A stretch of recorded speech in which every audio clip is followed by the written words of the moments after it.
Greetings, everyone, and welcome to our mini summit.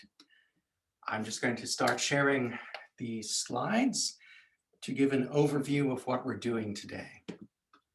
Hi, this is Marcel. Hello, Marcel. Hi, Shane. Oh, nice background, a new one. Yes, this is actually my area, a photograph of where I live. This is the countryside part. So actually, it's a big window behind you. No, because it's midnight here. I'm afraid the view would be very boring. And actually, that raises a great point. We have people joining from the United States terribly early in the morning. And we have people joining from Japan, and we may have some people dialing in from China and Korea, which is very late at night. So thank you all. Oh, there's Haksung from Korea. There we go. We have, of course, everyone in the middle in Europe. So lucky you. Next one will be making, probably you suffer, so we share the pain. Okay. So because it's a very busy day today, I'm going to go straight into showing the Antitrust Policy Notice. We show this at the beginning of every meeting. The purpose is to ensure that everyone is clear about how we collaborate in the Linux Foundation. And if people have any questions about the Antitrust Policy Notice, they can read the full document on the website. And of course, they can contact their own company counsel or Andy Updegrove, who is our counsel regarding antitrust. The day will be busy. We have 3 hours, 1 hour on the specification. More specifically, working on how we can have an optional guidance document for ISO 5230. In other words, people are talking about using the standard in the context of security, so we want to provide them with some guidance on how to do that. And Mark Giese, head of the specification work team, will lead this discussion. The output of this document in the future could lead into updates to the specification, but as we've said many times, we don't plan to update the specification itself in a near time window. So what we're doing today is talking about how to make that optional extension, this optional guidance document that will help people use OpenChain in the context of security. The second hour will be spent on our education work team, where we have an interesting combination of several things. We have work on an introduction to OpenChain slide deck that incorporates our pre-existing slide deck and our onboarding team's slide deck. And what we want to do is to meld these neatly so that we can include this in a supplier education pack. The supplier education pack will include our pre-existing introduction to open source, our pre-existing reference training slide deck, and the slide deck we'll be editing today. Ashish just mentioned that you had some questions. We have some background noise there. Oh, it's gone now. The other thing the education team will be doing, and this is the most exciting part, is they will be looking at our online training course. We're nearly ready. There's a Word document we'll be co-editing, and that will happen.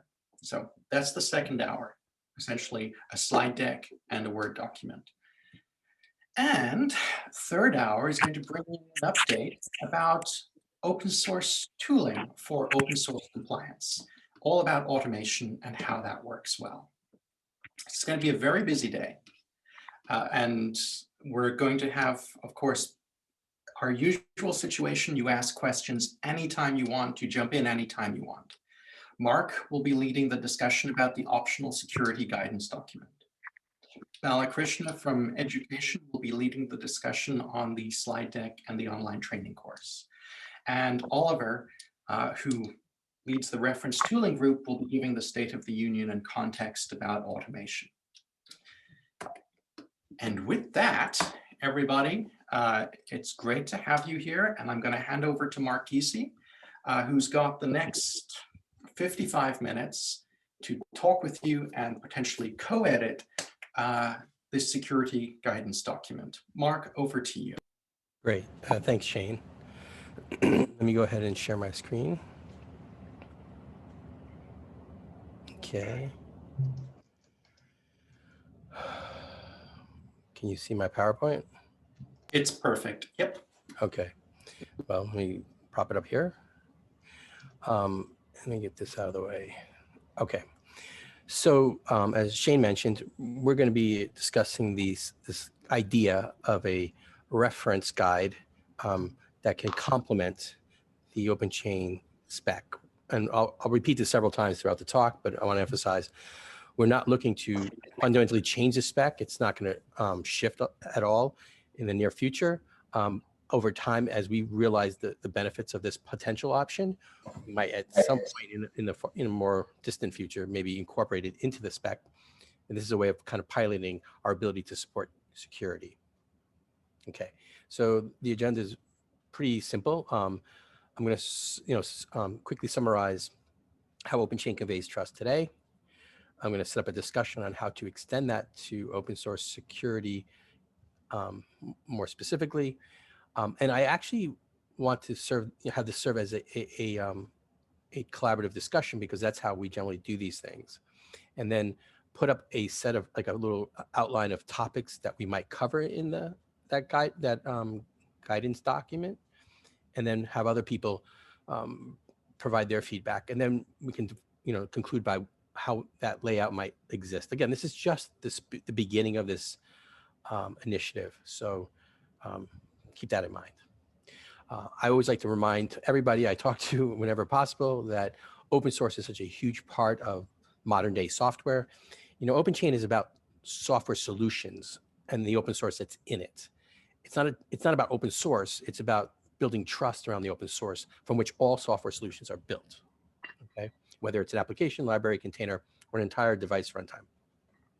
And this is a very common kind of composition that you'll see across all these types of pieces of software solutions today. So I want to just do a quick summary of where we are today, very brief, with OpenChain. And it's really about our ultimate goal for the spec is to establish trust in the open source from which software solutions are built. Now, there are other things that the OpenChain project embarks on. It has a broader mission, but the spec is laser focused on establishing trust, in particular around license compliance. And how do we achieve this? Well, we define a set of requirements that every quality license compliance program should satisfy. That's what we did. And then what's the deliverable? Well, we have the OpenChain ISO 5230 specification, which allows any organization to assess their compliance program against this benchmark. Okay. And the end result is a license compliance standard that conveys trust in open source. So we're definitely moving in the direction of our intended mission, right, with respect to the spec. Now, I often, again, I want to highlight that there's a more broader perspective that it's leading us, but we're still incrementally going in that direction. So the idea is to build trust around open source, right? And today, what we have is two, I would say core pillars there in the spec itself, right? We have license compliance. And by the way, I believe that is the starting point for anybody using open source. You really can't ship your product, your software, unless you're complying legally with all the licenses. There are other potential consequences for not complying, such as bad PR and other lost legal damages. But the point is that today, this is what we deliver on with respect to license compliance trust. And then I called out the community engagement part of the spec only because I think it does serve as a kind of, it builds on top of the current specification. And that, you have license compliance is typically the very first thing you have to do. And it's a natural thing as part of being compliant is to start contributing and giving back. But we have discussed, and we will continue to discuss, this idea of possibly factoring out community engagement as an optional piece to allow us to grow that piece and not create a burden on people trying to comply with license, the license compliance part. The other thing I want to emphasize here, and I put at the center of the foundation piece here, is the importance of the bill of materials to not only the current license compliance activity, which is absolutely germane to, but all the potential other activities that we're going to talk about, particularly security. And I think that's one of the great assets of the spec is that it ensures that when you have someone who's conforming with the spec, that they have a disciplined program in place, and as part of that program, they're producing a bill of materials, because that is critical to the input into other kinds of activities for trust. So I'm going to give you an example. So for example, we're going to talk about security management. In order to comply with licenses, you got to systematically go through all your open source components, right? You have to have that quality bill of materials. But similarly, when you're doing security management, you need to, again, iterate through that set of components. You have to know what's in your software.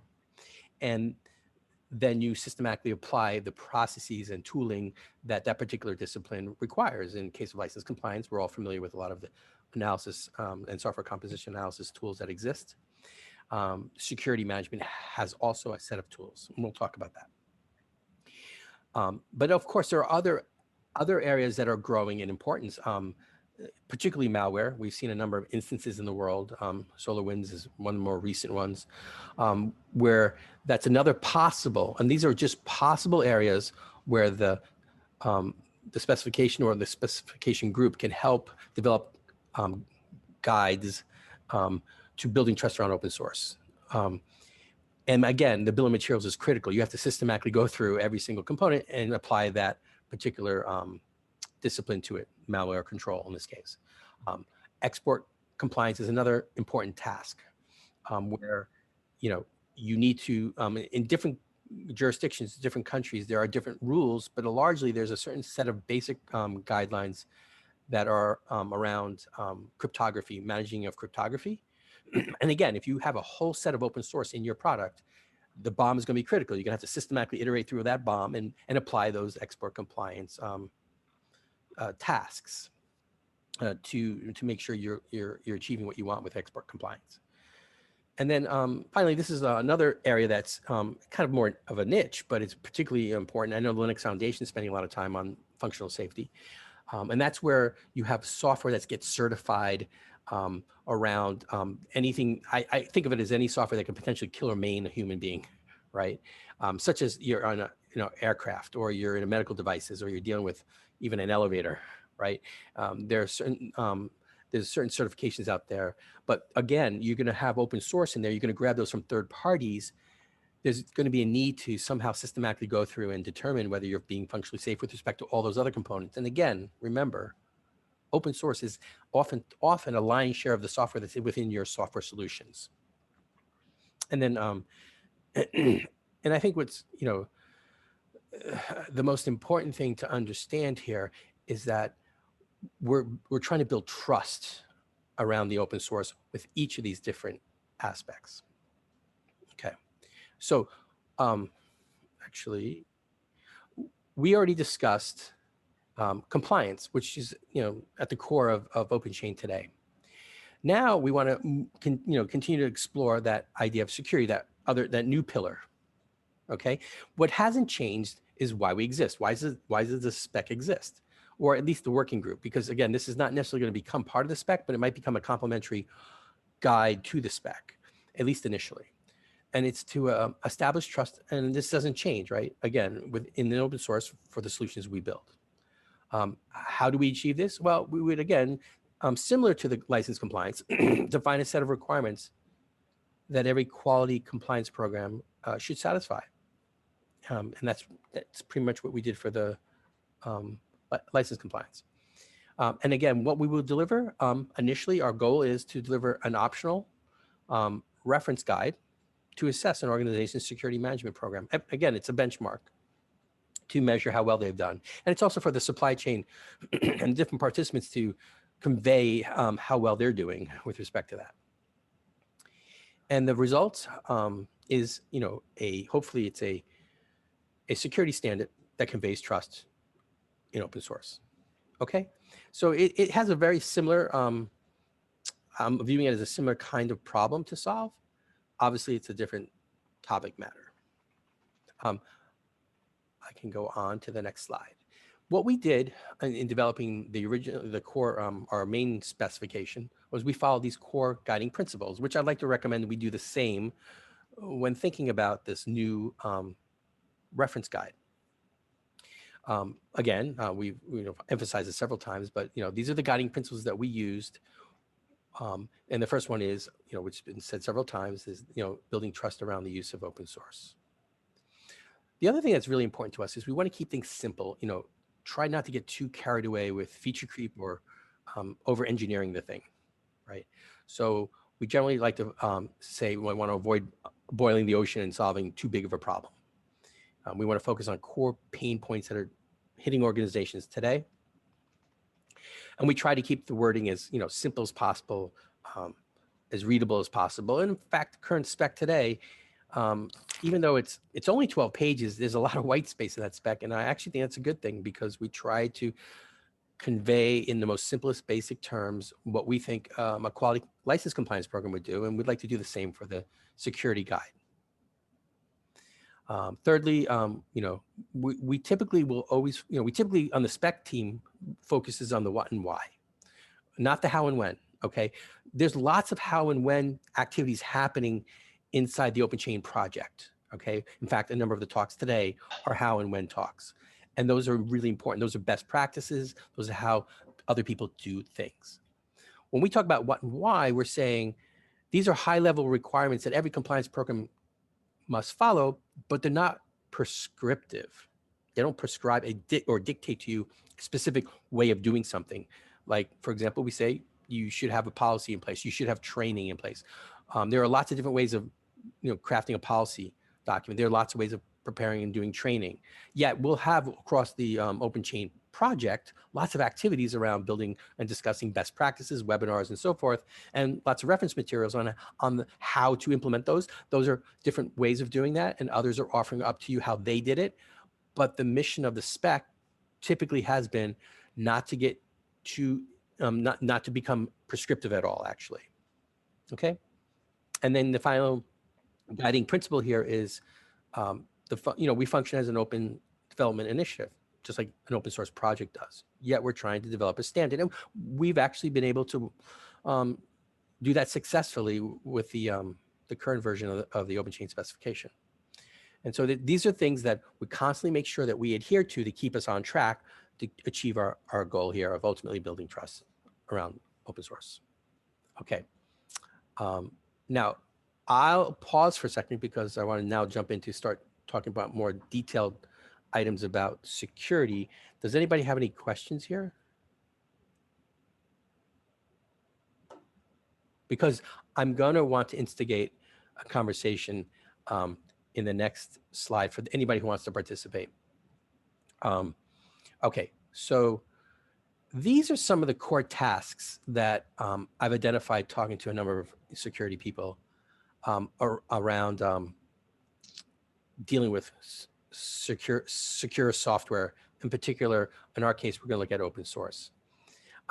So for example, one of the core things you're going to want to understand is the source of where you got the software from. And you got to be careful, because if you don't get it from the original source, but you get it from 3 hops down, certain things can be injected into the code or, somehow altered. And so understanding the origin and the history of that origin is really important. So one of the things we would consider in this guide is having maybe some requirements around some process or procedures for managing pedigree or understanding the source of the code. And by the way, I'm going to go through all these items here. These are not necessarily all the possible areas of security on software. And we may not want to cover all of them. So if people can think of other topics, please feel free to jump in, because this is, as I noted in the guiding principles, an effort to become, a collaboration, a community. Okay, so code, the next item I have here is code quality. And to understand that basic, there are certain tools in the world that exist today that you can run to help you determine whether certain parts of the code could become vulnerable. Let me give an example of some of the classic situations is when you have a program starts to write through memory and it iterates through some list of items, all right? It may go past that end of the list and into the core memory, creating a potential vulnerability for someone to exploit, okay? Sometimes there are certain variables that may exist that are unassigned, and if someone understands that, they can try to exploit the software. Keep in mind, a really important part of open source is it's out there with a lot of eyeballs and a lot of people out there. So there's a lot of good people out there developing code, but some bad people might be out there, understanding the code and realizing some of these vulnerabilities by merely looking at the code, right? So there is a lot of work that's been done, and a lot of organizations have a process in place to do code quality analysis. It's not, again, for us to try to develop that idea, but to decide what's the set of requirements around that we believe every company that follows a good security management process would do. Okay. The next item is malware control. Again, this may or may not be in our guiding principles because I did put it as a separate pillar, but I thought I would put it in there and see if it should, be an integral part of the security one, or maybe we created our own later. But again, the problem there is, malware is a situation where, if you're not familiar with it, where somehow some bad code gets injected into a product and that product gets shipped. I don't want to, I can refer to the more recent SolarWinds problem, but it's a concern that companies have and have had for years. I have been in a number of customer meetings where they're asking us, what do you do to review all the open source that's in your product? By the way, we do distribute a Linux, a variant of Linux, a commercial grade Linux. And a lot of our customers, they want to know, can they trust all the software that we put in our product? And they're going to ask questions about, for example, what you might do on each of these. So, and by the way, each of these topics that I'm talking about right here, they've come up in customer conversations before.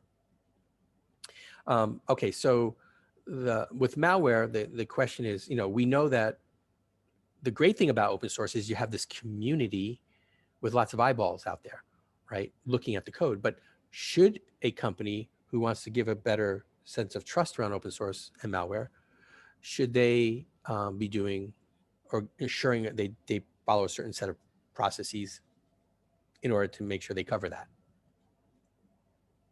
Okay.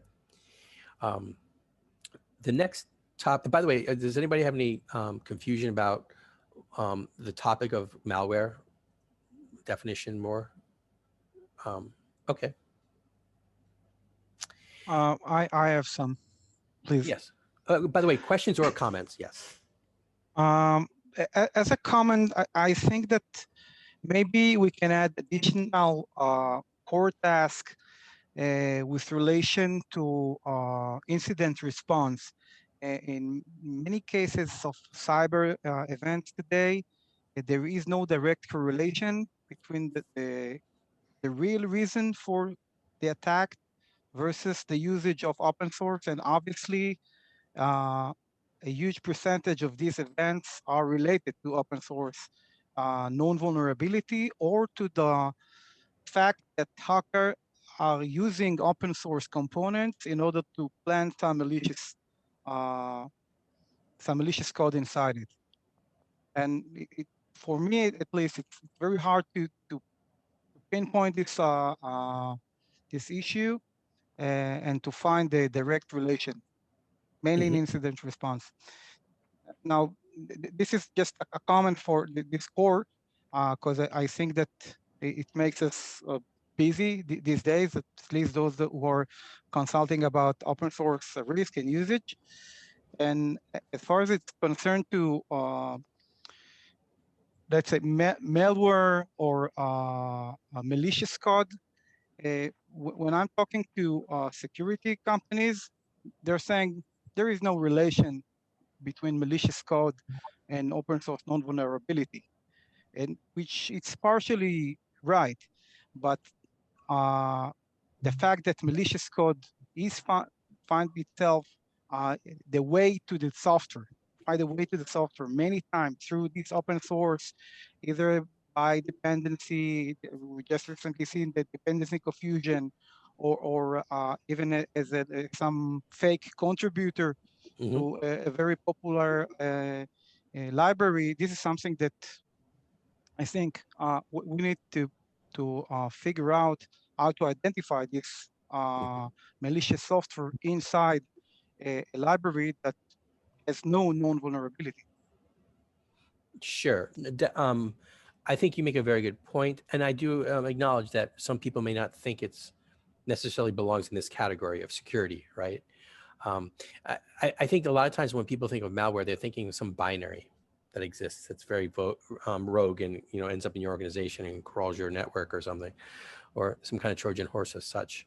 But the reality is, as you pointed out, that there's so many dependencies now, and like for example, if you go to npm and you install, and there's over 300,000 components you can install, and then all their dependencies, and you can get very overwhelmed by dependencies. It definitely creates an opportunity for someone to inject something. But I do think it is up for discussion, and whether it should be here or not, we need to have that debate. Definitely. Just a suggestion. I Thank you. might offer an alternate interpretation of security as a definition that might be helpful here. Sure. If you consider security as the comfort and the freedom to take action, bugs that cause flaws, that cause room for a security exploit to happen, are at least as concerning as a piece of software that already has one embedded in it purposefully, because they both erode people's sense of their security to go forward with the software. Absolutely. I mean, I think in some ways, if you look at it that way, it clears it up quite a bit. Yeah, so I think the next two sections are really, I think, trying to cover that, meaning known vulnerabilities are things that might be bugs or places to exploit in the code, right? And that I would put your topic in that category, the next item, known vulnerability detection, which is actually added a second item there in that category, which I call future vulnerability detection and reporting. So one is, vulnerability detections of what you know about vulnerabilities prior to your release. And of course, once a release goes out, you may learn about something. We learn about things, in the future. We have to have a way of knowing that this product shipped with that particular component version of it. And we know that it has a problem. Not only do we have to be able to realize it, but we have to be able to report out to our customers. And that's why I have the reporting element there. Right. Yeah. So I get the reporting element as that, but for people to have a sense of security, they also need to have some notion that whether it's the safe because many eyes have been upon it, or some tools have been applied to it, or whatever, or things like stack canaries or whatever they're the tool that's applied, such as you indicated range checking before. Those things also provide security. So. Right. Yeah. And again, I was trying to put out the broadest sense of items here. I'm not saying we should definitely include all these, and I'm not saying this is comprehensive. There are probably maybe there are other areas. And by the way, can anybody think of additional activities that we can do to build trust? Oh, absolutely. There are, a notion of the level of fuzzing or other sorts of, security testing that have occurred that gives people a sense that, that the software has stood the test of something. Would you say that's an activity that would fall under one of these categories, or is that a new category? I think it could fall into one of those categories, but it seems like it might be a little artificial.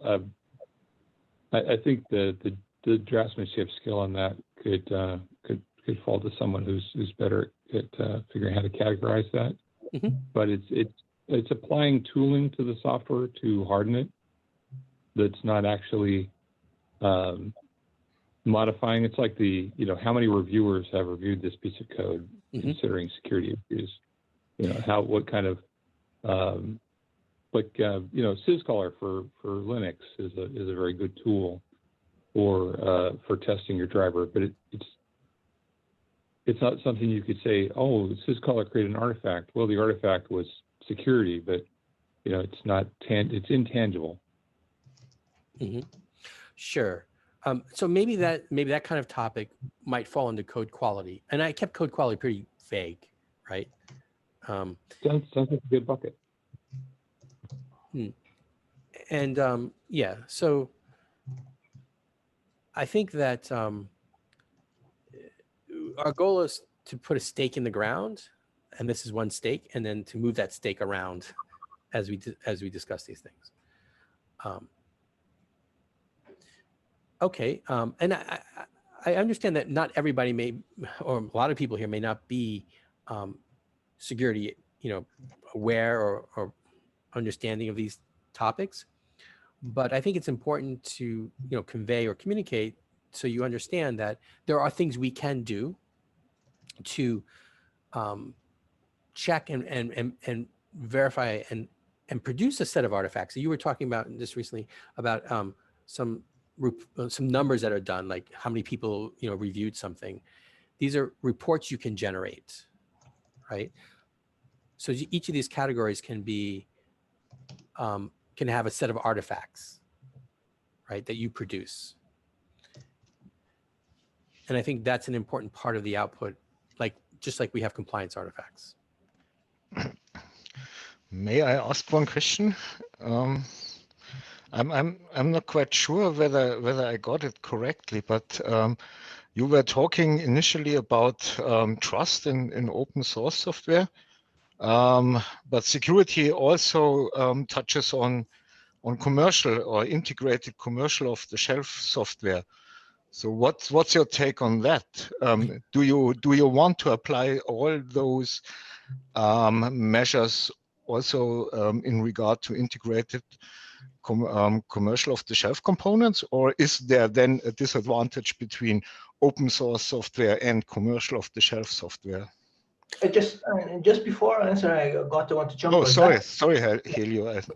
Yeah, no, it's okay. It's exactly on your subject. I was thinking about something similar there, because there's the comment that open source is usually more open to vulnerabilities and can see more often, which is completely untrue, because open source is the only thing that you can see. So obviously, it's the only thing that people comment about.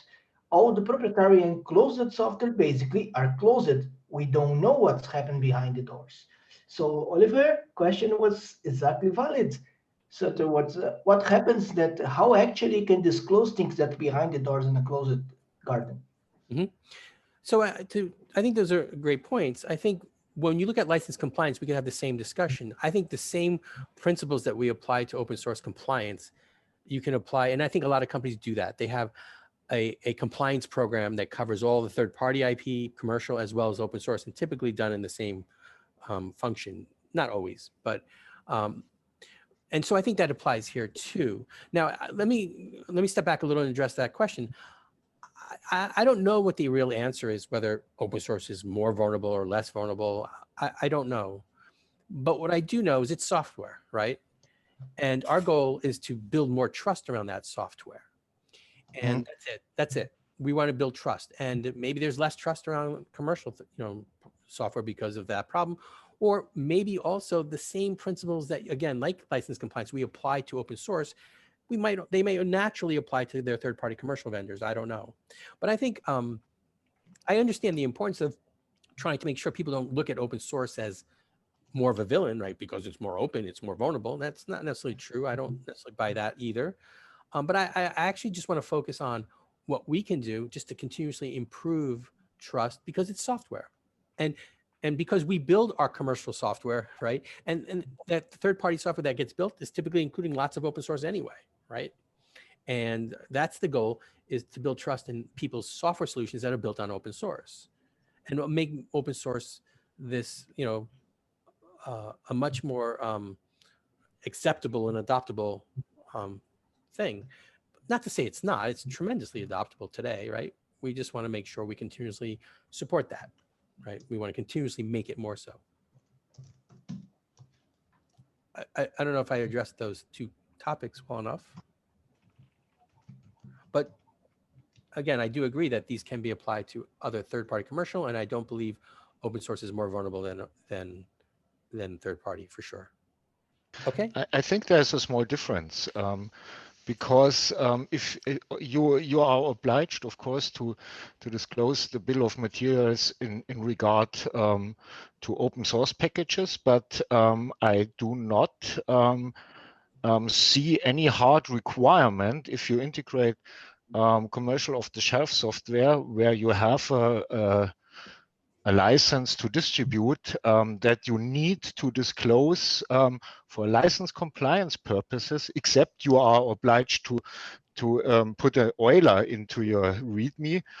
But if you are not obliged to put an Euler in your README, then you are not required to disclose that you have integrated a commercial off-the-shelf component in your distribution. So there's a difference. Yeah. Well, I think that's not different than what is today with license compliance in the sense that there's no obligation to deliver a bill of materials today of open source. It is true that a lot of people do it. And the reason why a lot of companies tend to do it is because their contracts obligate them to. They enter into a contract. The suppliers enter into a contract with their customers, right? And the customers say, as a matter of business, we're going to require you to provide us the open source bill of materials. In fact, I see that a lot. And what we do is we often turn around and say, well, we're going to do that and we're going to deliver that in SPX format, right? So I can standardize on it across all my customers. Right? But the point is, I think that obligation is true even for the commercial stuff. If they enter into an agreement with somebody, then they're going to require a bill of materials for the commercial software to disclose all open source in the commercial stuff. And again, it's up to two parties coming to an agreement to do that. I think the good news, though, is that when people do report that bill of materials, that the community or the supply chain is much more trusting of open source. They continuously grow that trust because of the work we do.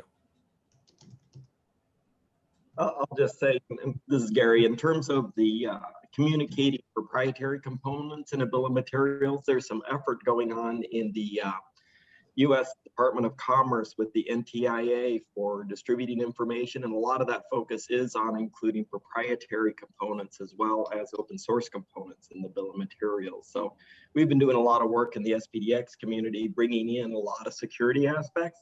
And I'll just say one more thing and turn it over to the rest of you guys. But the one category that might be missing is that we've been discussing in the SPDX community is kind of a chain of custody. There's a high degree of interest in the security community to know exactly how particular software was built, or if there's any tools that were run to validate it. What was the specific tool that was run, and what was the version of it, and what did it find? So not only knowing the results, but how it was done as well. So that's something that's a little different than a lot of our compliance tooling. Okay, thanks, Gary, for that. It's great points. Sorry, Sam, I just want to comment and add to that, actually. What we do see is that not only security aspects of just commercial software that you might be integrating, as well as open source into your own commercial software. Actually, I think with security, you do see more pressure to actually talk about the security of the product as a whole that you're providing. That's including any IP that you develop as a supplier. So I think with security, just dealing with the open source aspect or open source and commercial proprietary software that you're including doesn't solve the whole problem from a security perspective. We will see that there would be a requirement to sort of say, okay, what is the security vulnerabilities in this product that you're providing to me, including your own proprietary software that you're developing. By the way, I want to come back to this original diagram to touch on these points. The main point is we're talking about building trust around open source, which ends up in modern day, I call software solutions. And a lot of them are proprietary, right?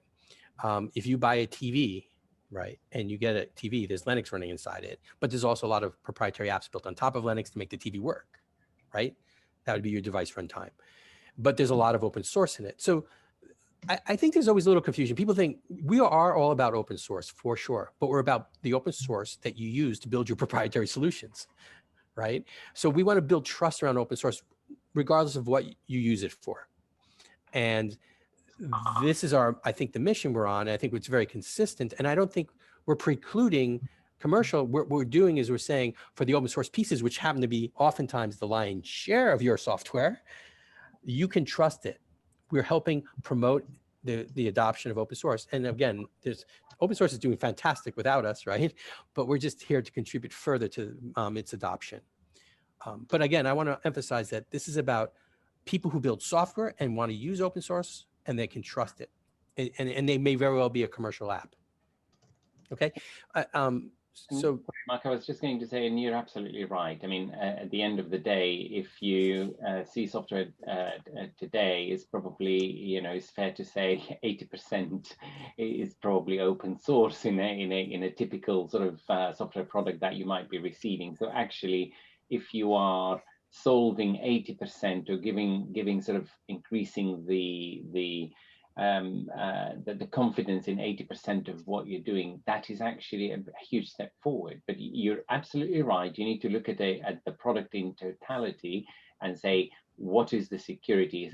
Us solving the issue for open source is a really good step forward. But you also need to sort of make sure that the messaging is that you also need to address all these other bits, the third party and your own company IP security related issues. yeah, and I think that the main point is if I'm delivering a piece of software that looks like this, say the device runtime, right? I'm going to be I want to convey to my supply chain that not only am I giving you warranties in my contract about my software, right? But I can now tell you that I have you can trust me on all this open source I brought into my product, right? And that's what we're about. We're about trusting all that open source so that people can build all kinds of solutions. They can build new open source solutions, or they can build commercial solutions. That's their choice. But the goal is that we will make it easier and easier to use open source in any context. Okay. Now, I know Gary, also you brought up the NTIA. What I think is interesting is when you look at this, I've brought this up to this group before, and I know they have the big mission of all software, and I think it's the correct thing to do, but the adoption of that is harder. What's interesting is today, I am asked on a regular basis to deliver a bill of materials around open source, which is 80% of more of the software, right? And we're doing it today. And the NTIA seems like, they have this big, I understand it, I follow that discussion, but I keep telling them that, you should look at the first adoption of that tooling and that need is around open source, because we're doing it today. The supply chain is asking for the bill of materials around open source. It's interesting. They haven't been asking about the other pieces because you're entering into a contract with them for your whole piece. They just want to know the pieces inside it. So I think we are actually great proof. I think the OpenChain specification says you should produce an open source bill of materials for all the open source. And I think we are, in some ways, leading the bill of materials because we are requiring it today and people have freedom on how to build it. I think what they're trying to do there is come up with a standard way of describing it, right? Okay. So we at our company, we deliver a bill of materials of open source. We have our method of doing it. And we do it one way, but once there's a standard on how to do it, we will follow that standard. Right. But I think I want to point this out is that we are leading this software bill of materials initiative because we are requiring one today. Okay. I want to come back to the other slide, but because this is a great segue into finishing up that other topic. If I can go back to my slides here. And if you'll see, I have an animation here. And the point is, if you're going to do these different tasks, as I've emphasized multiple times already, you have to have a high quality bill of materials, right, inside your company. Okay. And what that means is that in order to systematically go through your code and check for quality, you have to know each package and do the code quality, each package and do the malware control, or each package and do the known vulnerability detection. You have to iterate through, and you have to have a systematic way of doing that. So it's at the foundation, I think, of all this work. And again, OpenChain is driving this requirement. So you have to be OpenChain conforming even to be in the game, because that is kind of the base foundation for anything. Okay, I don't know if anybody has any other thoughts. If I may, this is hi, I'm Reza Alavi. Quite interesting conversation.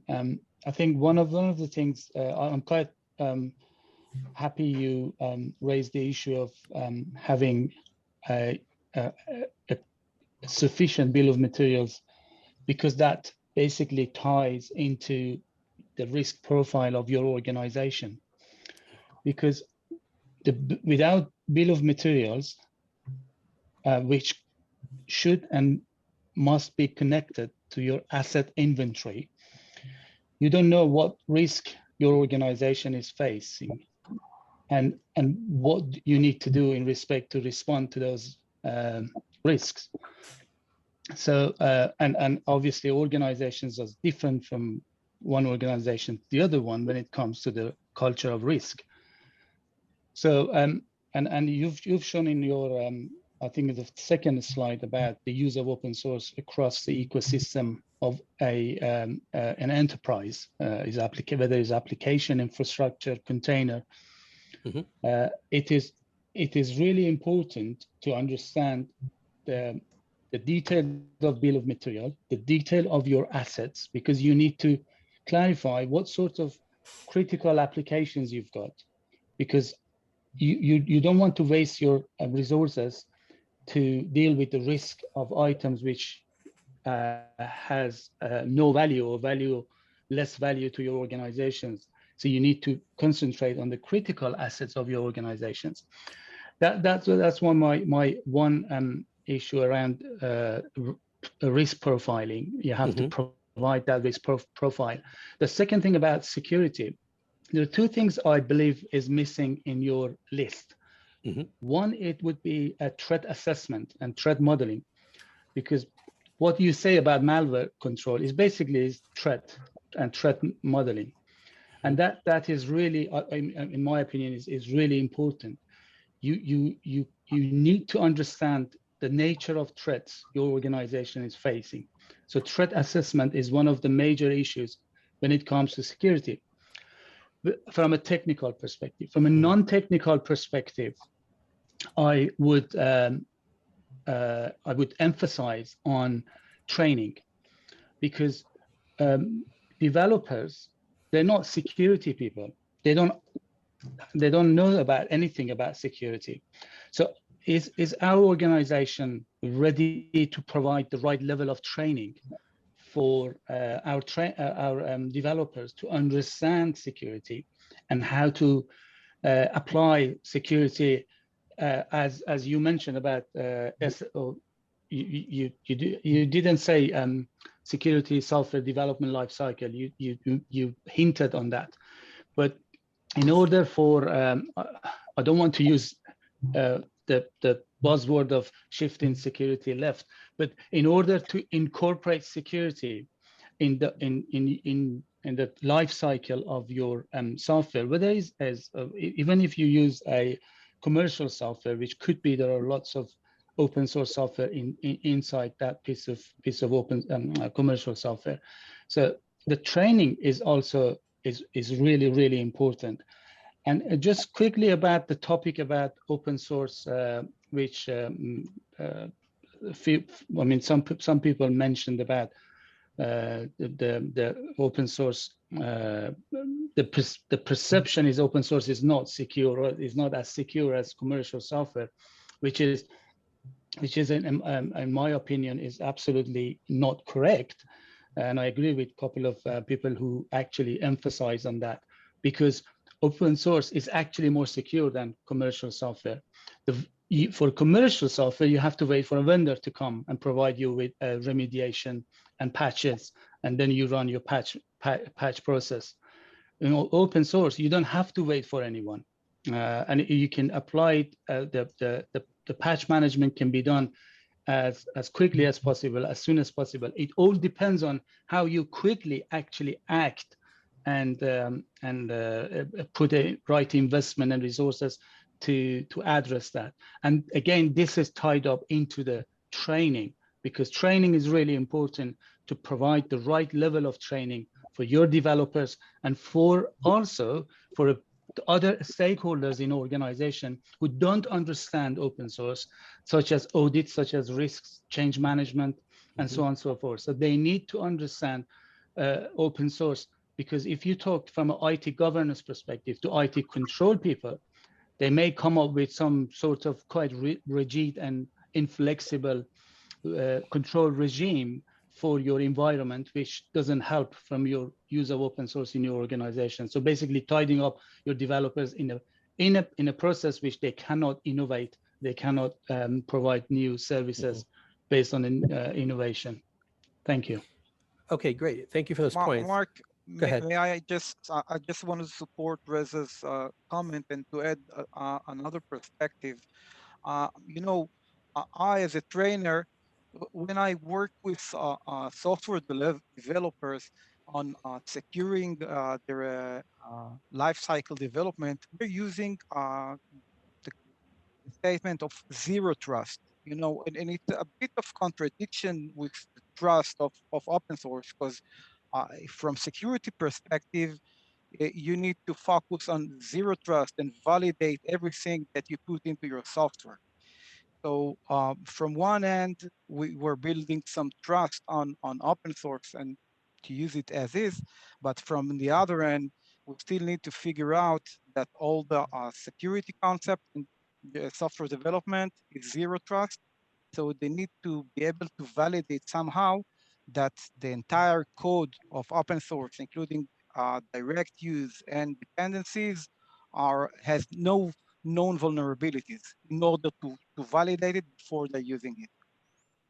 So again, I think you're emphasizing again the need for a high quality bill of materials, right? You can't possibly do the zero.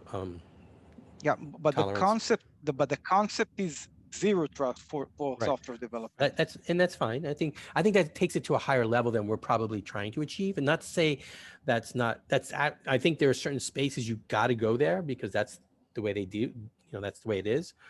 But I think what we'll do is we'll be an important step for I would say 80% of the world and what they need to do with respect to security. And we will, anything that you need to go and achieve what you want to do, you know, in the higher level of that, we will actually, you know, this would be a stepping stone towards that direction. I don't believe we'll ever have the zero trust factor. You know, I don't know if we'll ever address that, but we will actually help companies start moving in that direction for sure. Thank you. Okay. There are two other points I wanted to touch on. Gary did talk about chain of custody. I want to come back to that. There was also the training point, which I think, I'm going to jump to the next slide. And this is where we start to think about what kind of document we would produce, right? This reference guide, right? To help companies check their security management program. And one of the things, you know, it's going to be very similar to the OpenChain document itself, right? First of all, I think one of the things we're going to kind of require is in order to work with this extended, this guide, you'd have to be OpenChain conforming. It assumes OpenChain conformance. Okay, then it's going to assume, you know, we'll probably have some requirements around policy like we do for the spec today. And similarly, we're going to have probably educational or training requirements. To your point, right? To the point just made, training is really important. I think that becomes part of our high-level requirements for this guide that we're going to develop, just like it is for our spec. And similarly, we have roles and responsibilities. One of the things about the innovation, sometimes developers are hindered by the innovation because they have to sometimes do things that they're not experts on. Well, sometimes if you can divide out that role and responsibilities to a small team to do that work. Sometimes you have a compliance team on the license side, right? Sometimes companies require their developers to do the compliance. It depends. And then you have that whole shift left the discussion. But I think one of the things about this guide is it should give some guidance about how roles and responsibilities should be, at least as a minimally defined. Okay. And what I also expect in the document is, a BOM will exist because you're open chain conforming. And that's critical, as we talked about. And then there are other processes, I don't know what they are, and that's for us as a community to discuss, what are the other requirement processes to produce. Like, for example, in the OpenChain spec today, we have an additional process which says you must produce the compliance artifacts. You must have a step where you systematically go through, produce compliance artifacts that must be, included with your distribution. So I leave these open because we will only know as we go forward. But this is how I see this requirements document starting to form. Any thoughts there? I'll let people share some thoughts. I want to switch to another slide. I have to stop sharing my screen for a second to address Gary's point. Gary made a very good point about chain of custody. Okay, so any thoughts about that kind of document layout, and it's starting to address the concerns around training?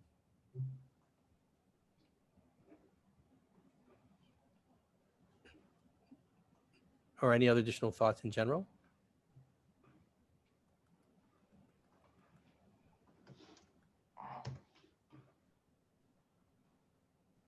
Okay, what I'm going to do is I'm going to pull up a slide here. I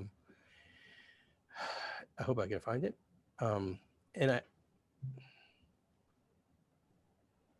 Here, I have it right here. So I have to share my screen again.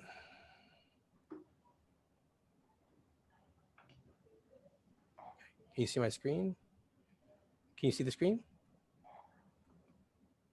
Yep. Yes. Okay. This is how I see, and I've been talking about this for the last several years about this. We've been evolving trust, right? We've been developing technologies around trust. And Gary was pointing out, there's got to be this notion about knowing who compiled that piece of software or who assembled this, who put out that software. I think that's where the blockchain comes in, right? So we've seen SPDX. SPDX was about, it's about components on the component level. Here's the licensing. Here's a format for sharing that licensing information. And yes, SPDX is broadening their scope. We know that OpenChain came along to enhance trust, right? We were well aware of that, and we have this great milestone of having an ISO standard. When I put down these dates, these are the dates when they started to gel. They started to get momentum around in a program together, okay? And in this past year, it's clear with the NTIA work and I would even say even the OpenChain work, the open source bill of materials is clearly another kind of technology that's being built to create trust.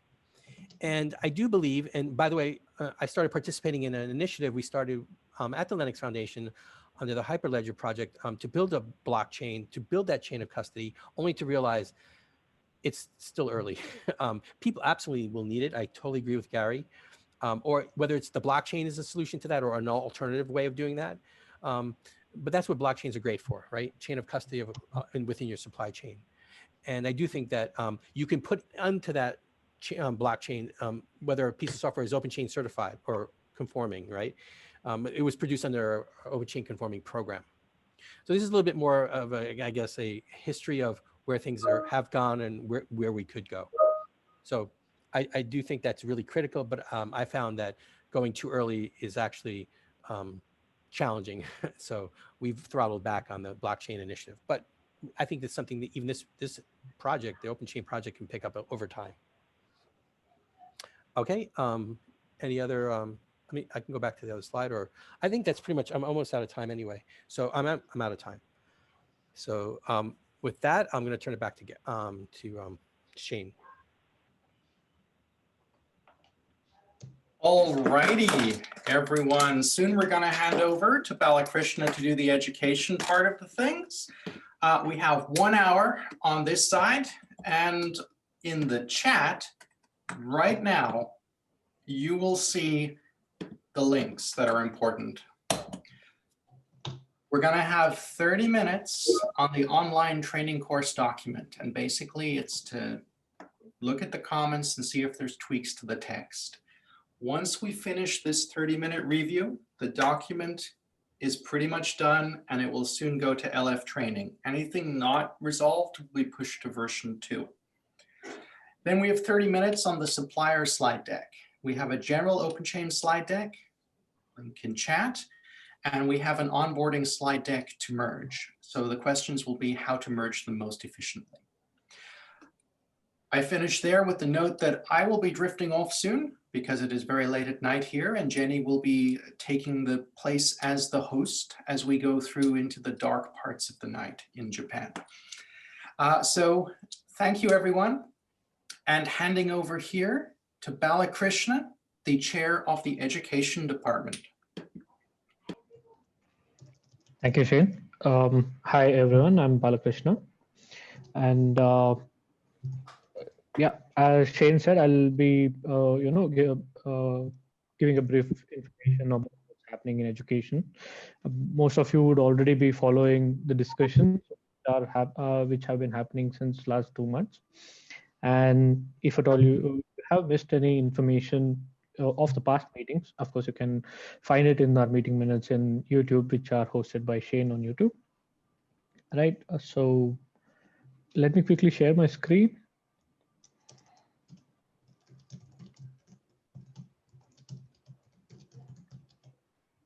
Okay, I hope my screen is visible.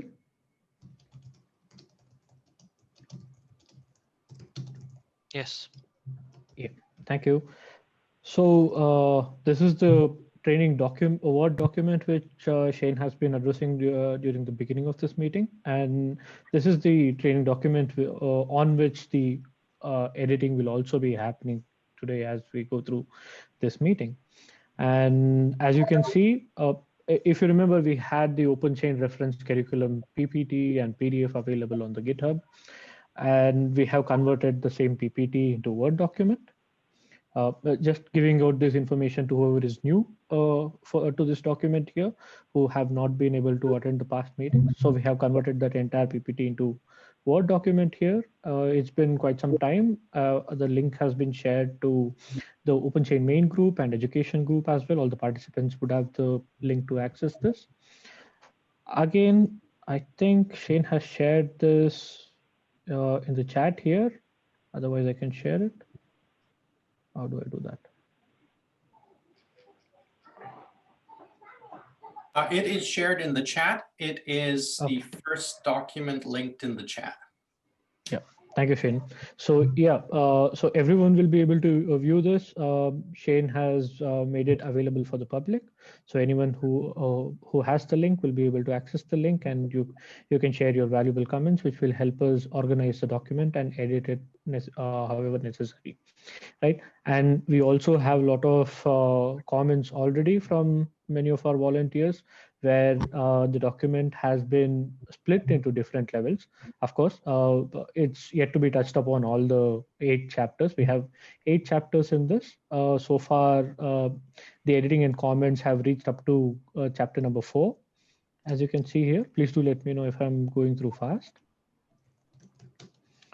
Okay, so as you can see here, here on top of the subtopics in each chapter, the chapters have been split into level 1, 2, 3, level 1 being the most basics, and level 2 and 3 will go on to the expert level topics, which are necessary for the people who are much into compliance activities or contribution awareness and all the other topics, right? And level 1 topics are mostly to be made aware for the people or to acquaint people with what is open source and what exactly open source topic deals with, how to achieve compliance and all those things. Some of those things are parted into level 1 as well. And we do have further below, if you come down, you will also see basics of what are the different stages in open source compliance and open source maintenance. Right, and further below, once we go to the end of the document, we will also be able to see the check knowledge part. That is, we have our multiple choice questions. If you are already acquainted with the LF courses that are available in a Linux Foundation, you will be able to see, you will have a check knowledge section where all of us will get about 4 to 5 questions in multiple choice format, and we get to select the right we have to select the right answer to see how much we have learned throughout the previous chapters. If there are any queries or if there is any confusion, then we can revisit after checking ourselves on how much we have grasped in the respective chapter, right? So here, as of now, as a sample, we have added Q&A, FAQ or Q&A in multiple choice format. For 2 chapters, we have it ready for the next 6 chapters also. We're just waiting for some comments on this, that if this is acceptable. If it is acceptable, then we will load the other 6 chapters Q&A as well, which will be passed on to the Linux Foundation training team, who are going to build this into a web-based training. And yeah, we will have the first free training ready. Any queries here?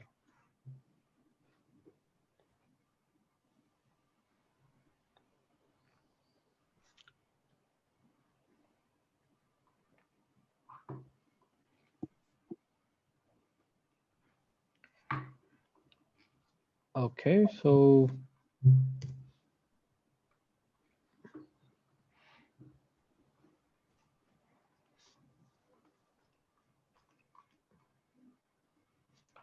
okay, so I have given the basic introduction to the document and what all topics are available here. So now we can even go move into the online editing, or we can start the editing on the go here in this meeting if interested, if you have any points, and then we can proceed further. What do you say?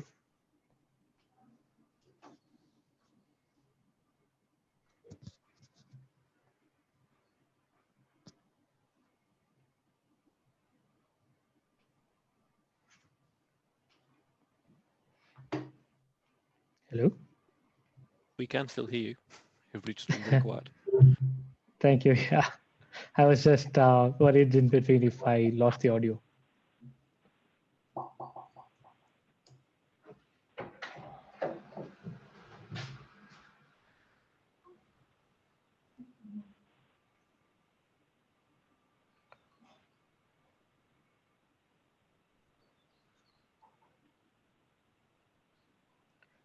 Okay, this is really very quiet.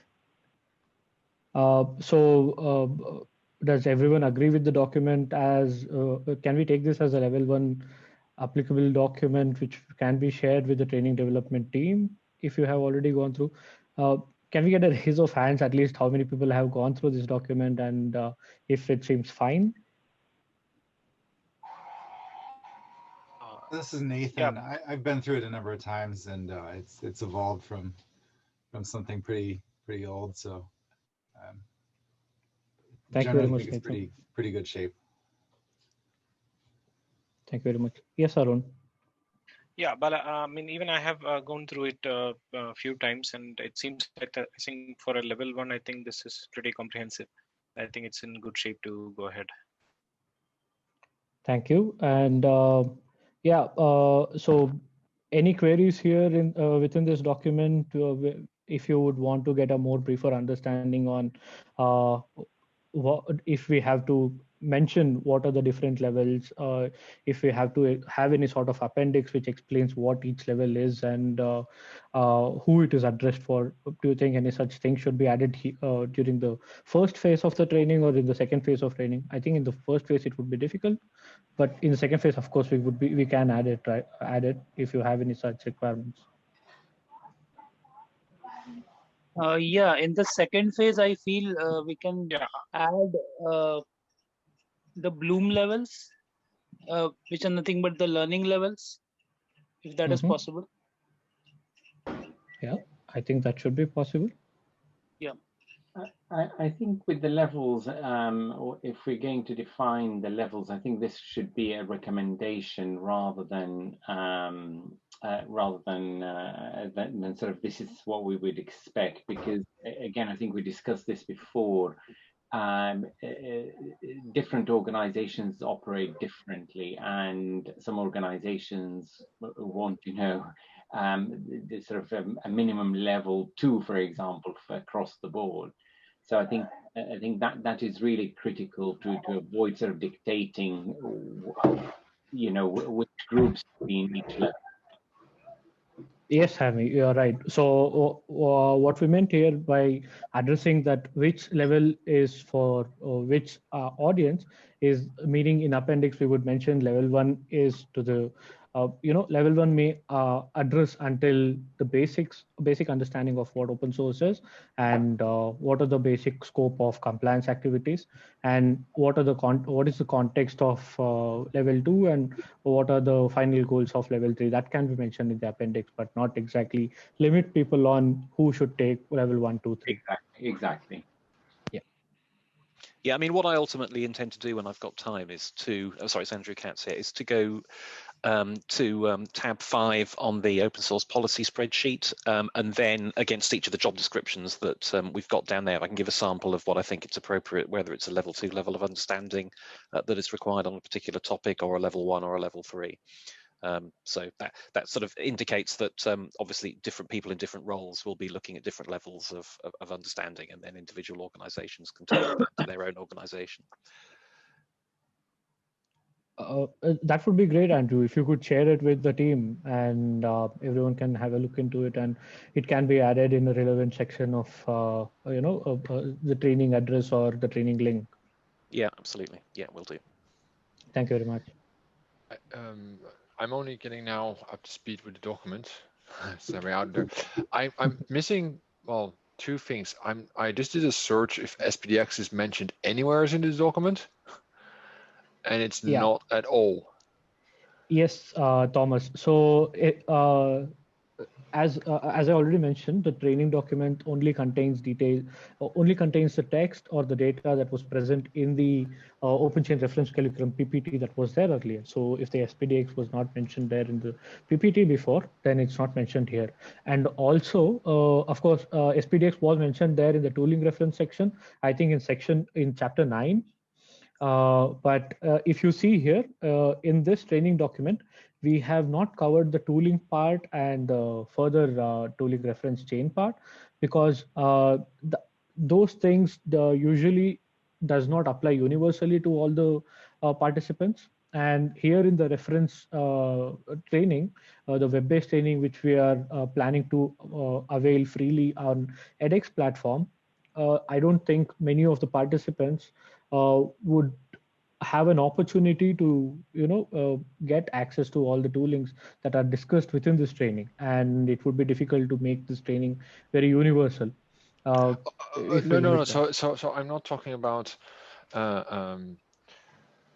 making all of this tooling. What I'm saying is, like, when you have this kind of section, when the one of the common questions we get, okay, we have this section here, what compliance obligations must be satisfied? Okay, you tell me that you need this attribution notices, source code availability, but then the next question is what is the standard way of doing it? So even of just referring to, say, SPDX and CycleDX as being existent, because in the other standard you do somewhere else, there is a reference, for instance, to fossology, which I find kind of weird, because again, it's that's a specific tool. Well, for the notices, basically there is there's another standard already in that space. So it much more makes sense to say, like, there may be many tools that implement SPDX. So I don't want to name every tool that implements SPDX, but there's at least standards for doing basically a disclosure. Yes, you're right, Thomas. Actually, this section is still yet to be edited, and we also have a comment that this might not, if you can see, Martin has also commented that this might not be relevant for most of the people, which is something also some of the volunteers here agree upon. Yeah, right? So I didn't get this comment, why it's not relevant. I'm presuming that the course is going to be for developers, right? it will be, I mean, this would be a basic course, not only for developers, but rather anyone and everyone who is interested or remotely working towards open source. Yeah, so the first question is, especially for developers, which is probably going to be a large part of who read this documentation, everything is nowadays popular called shift left. So they're dealing with dozens of other tools, and those all have their plus and downsides. So So again, there should be if you want to refer to something, I would not refer to say fossology, but refer to, for instance, ACT. Alemão burocrático para brasileiro burocrático. O que é um brasileiro burocrático? Sorry? I think somebody is unmuted and who should be muted.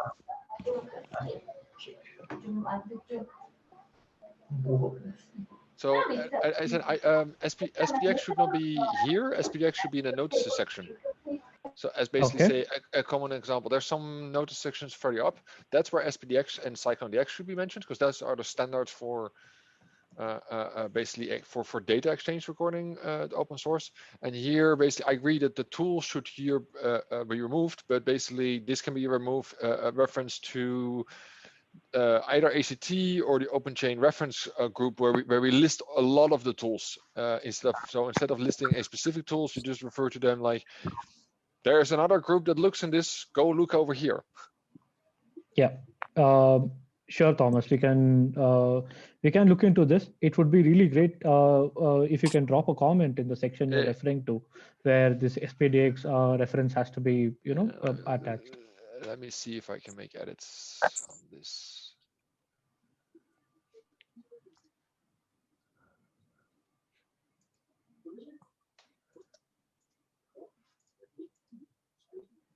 By the way, this is everyone can add a comment here. It's a live document, and we can even do parallel, editing.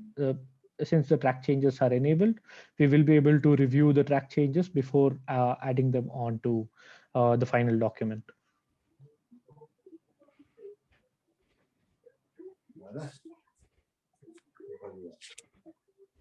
Okay, Shane has been generous that he's already editing the document, and he has added the levels here. Thank you, Shane.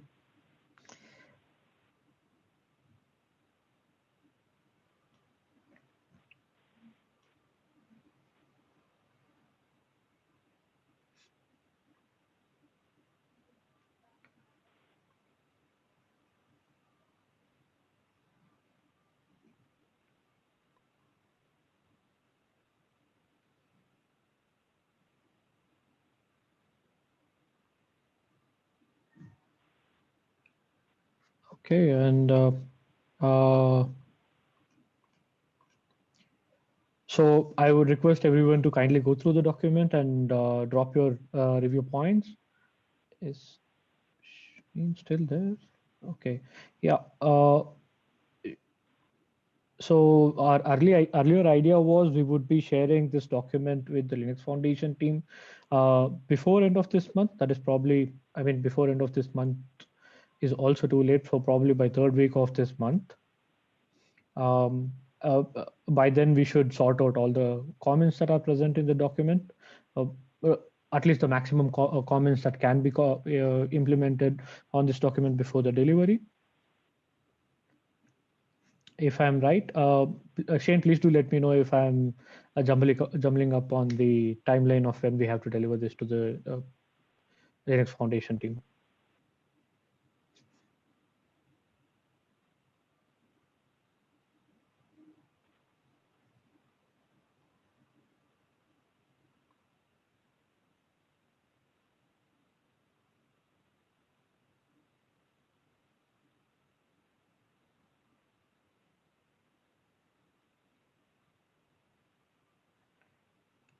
Okay, let me stop sharing my screen here.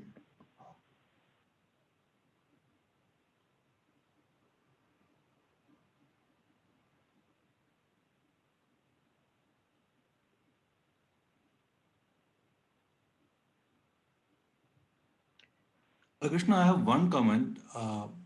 Generally, in a course material, we have some more reading materials. So some reference materials where people can go and read further.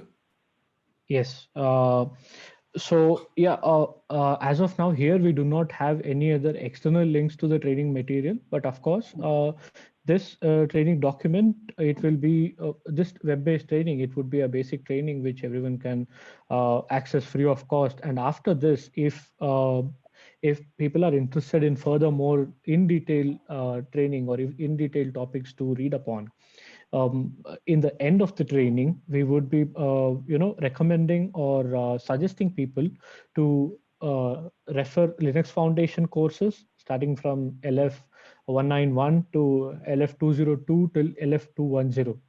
So people can go through these trainings for more advanced open source trainings, not open chain, of course, but open source trainings. And Linux Foundation is also offering paid courses, which also gives them certification on the courses they complete. So we have discussed on providing suggestions in this manner, that for more detailed training, people can go to the Linux Foundation courses after completing this course, and if they find more interest in, getting a certified course available.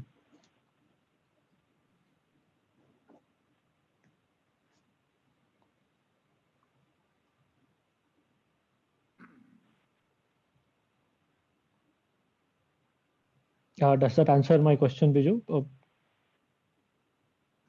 Reading material would be something which will be good, because I think we already have something in the OpenChain curriculum.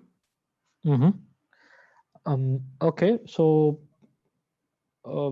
I mean, yeah, see, if we want specific reading materials, so they are available on OpenChain pages as well. Or even if you go to the LinkedIn page of OpenChain, you will find a lot of reading material over there. But during the phase 2 of this training editing, probably we can look into the aspects of where we can add more references to the reading material and which reading material has to be updated. And if we are giving link to the reading materials, they have to be constantly updated, because very frequently there would be newer training materials or newer reference materials that would be popping up. And adding them onto this training, it would be difficult, because this training cannot be edited for 6 months once it is edited. Right? Okay. There would be at least 6 months where the training would remain static, and after that, the next version would come in. 6 months is also very optimistic, because I heard that sometimes it would take also a year based on the technical need of the platform, right? So that is also a scenario, but initially for the first 2 releases, we can make it back to back with a smaller time frame. After that, it becomes much longer time frame to add edits to the document. So adding the reference materials directly onto this web-based training, which is going to be made available on edX platform, it wouldn't be a recommended idea.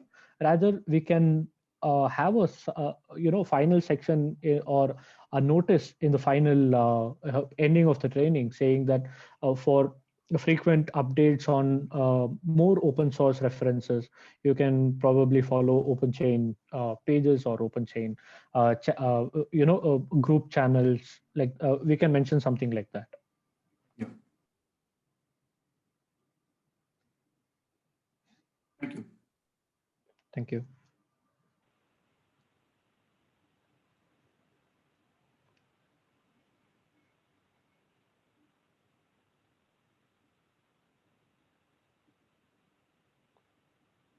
Okay, so I think I'm done early, or I think I used my entire time here. Thank you for your suggestions and inputs, and I pass on the mic to Jenny if Shane is not available. Sure. So what we're going to do for 30 minutes is basically look at the general OpenChain slide deck and what we can do there. Is it okay? Is it ready? Are there comments we want to add? And the onboarding slide deck to merge with it. So these are 2 links. They're in the chat. Can everyone see the chat? Is everything okay to open it up?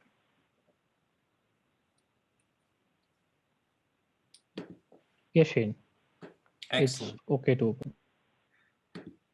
If you could open both documents, focusing on the first one as being the canonical document, and basically look at how to merge them, that would be super great. I can start this process by asking a simple question. Opening the general slide deck and having a look at the onboarding slide deck to merge. the onboarding slide deck has a series of things talking about the supply chain today. The OpenChain enables supply chain and so on and so forth. Would it be appropriate to literally copy paste these into the existing document somewhere near the beginning, or would that be complex? And I might stop here, and I think we've got Nathan on the line, if I'm not mistaken, and just see what Nathan's thoughts might be, because he created the onboarding slides and is best positioned to talk to this. Hey, Shane. I think we're clicking on the first OpenChain link, right? Are you talking about the 30-page deck?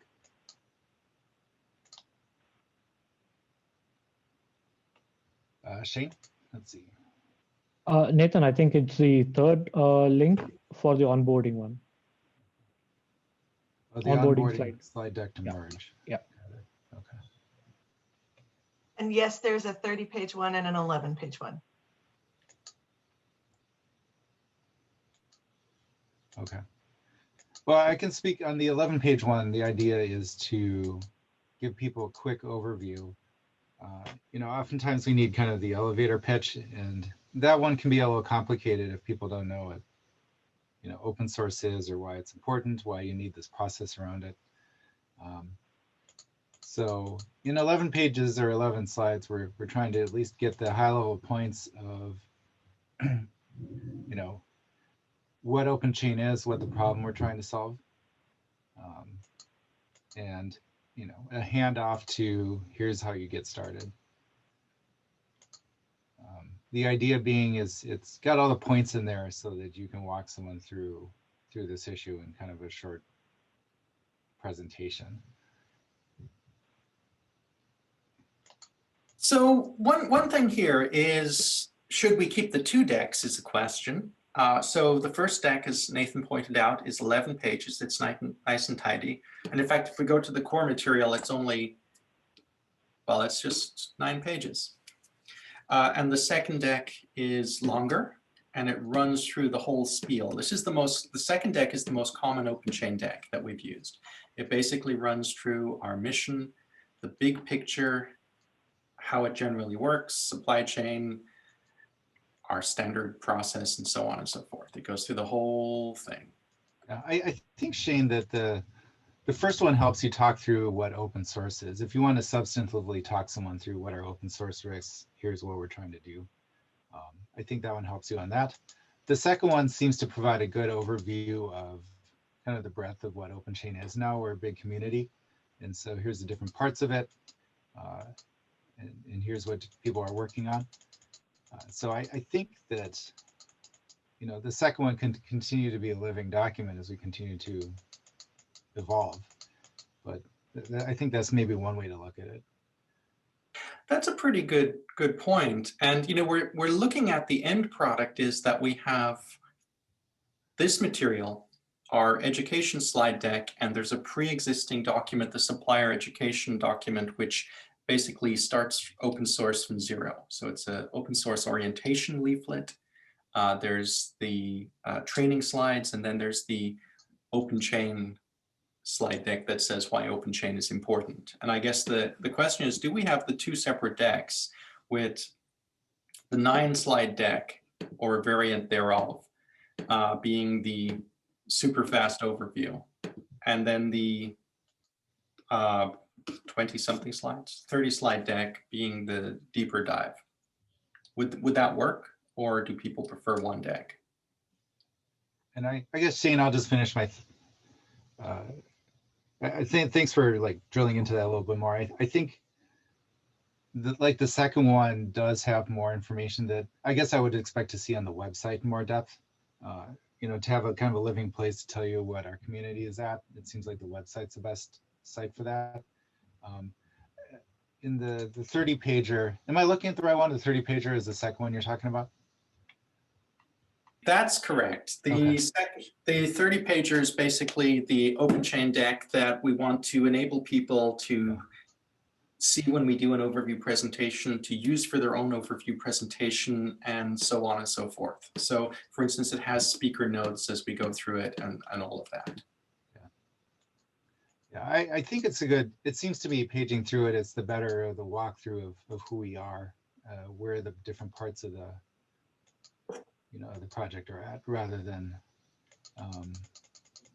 you know, what are open chain risks, what's the supply chain, you know, things like that. And so I do think they can target different things. This raises other opinions. This raises an interesting point, and I'm going to go to the other slide deck right now, which is here.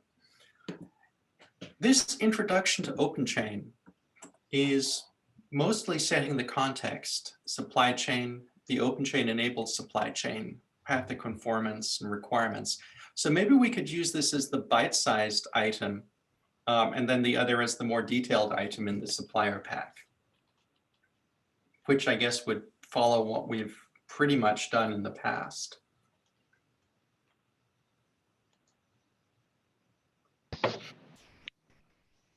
If we are to do so, I have a question. Hey Shane, this is Marcel. Oh, hi Marcel.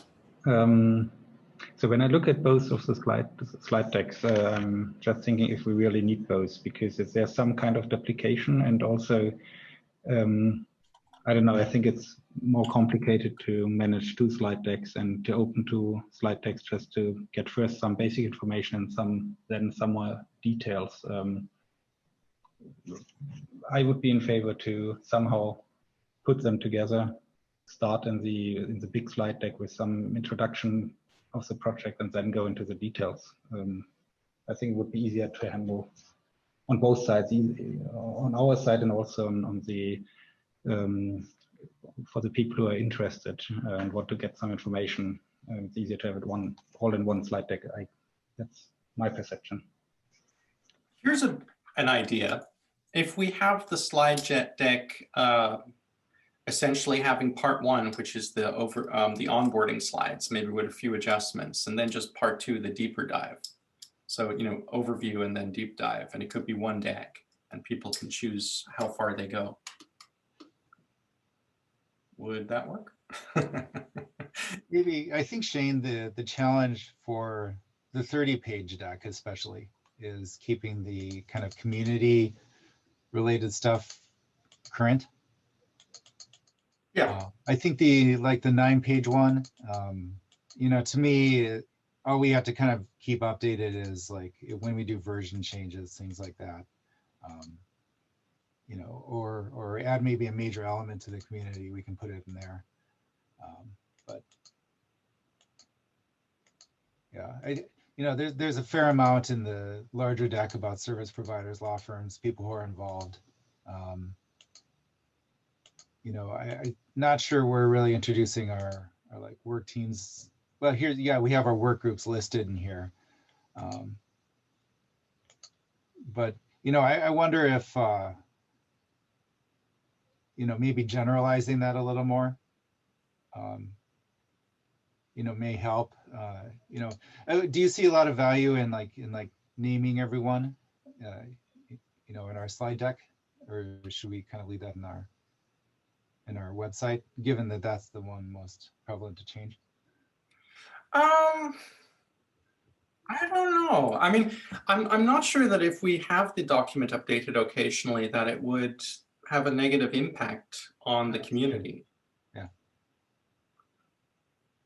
Let's see what other people think. Everyone else, please jump in, share your thoughts. This is the moment upon which you have an opportunity to speak.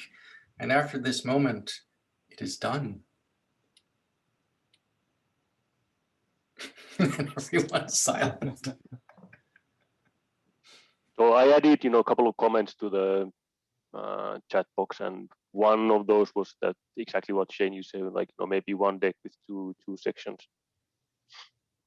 All right, let me show this in action to see how it would look, and we can revert, of course. So I'm just going to open up this and just see where we are at. Okay, so I'm literally going to chuck that deck in here. So this is deck one, and I'm just going to grab the beginning. All right, so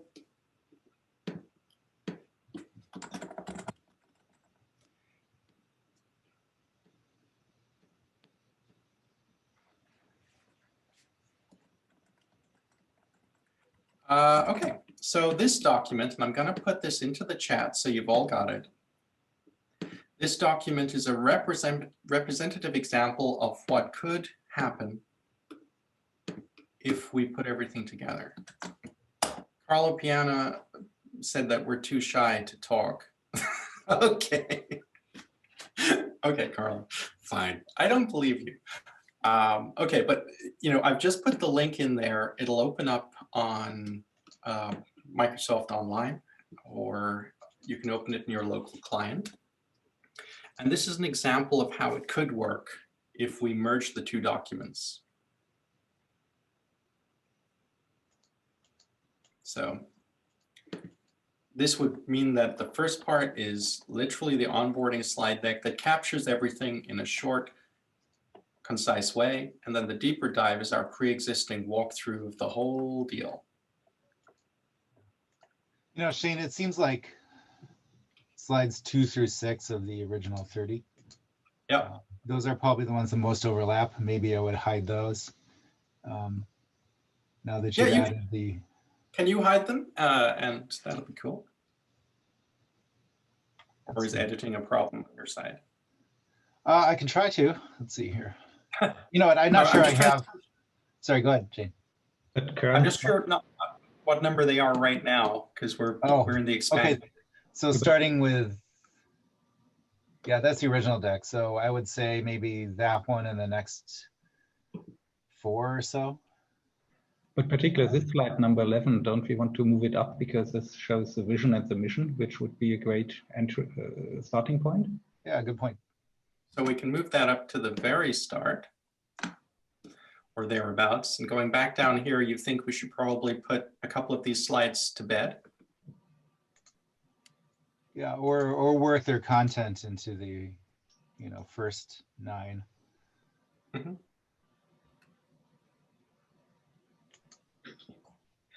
That chart on 14 is duplicative, of course.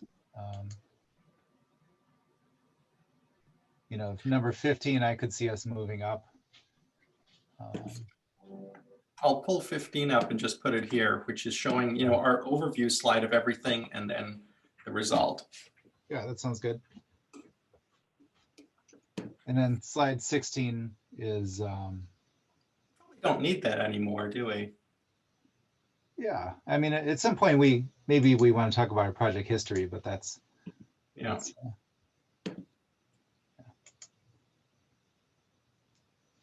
17 is just basically showing that, there's a conformance outcome, which is optional, of course. We're not too fussed about that per se. And that's potentially a slide we could fold into something else, though it is a punchy point.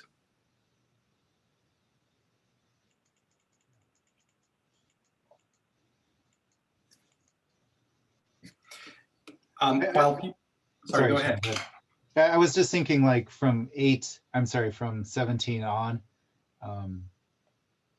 maybe we could use some sort of like agenda or some sort of way to kind of logically walk through. We have all the elements of the project, there, but they do seem a little just pulled together in a pile. So we might include perhaps an index just before 17. Sure, and say here's the project as a whole, and we'll walk through each of the parts. Say like, membership, work groups, Got it. Then we have our, certification reference material, partners.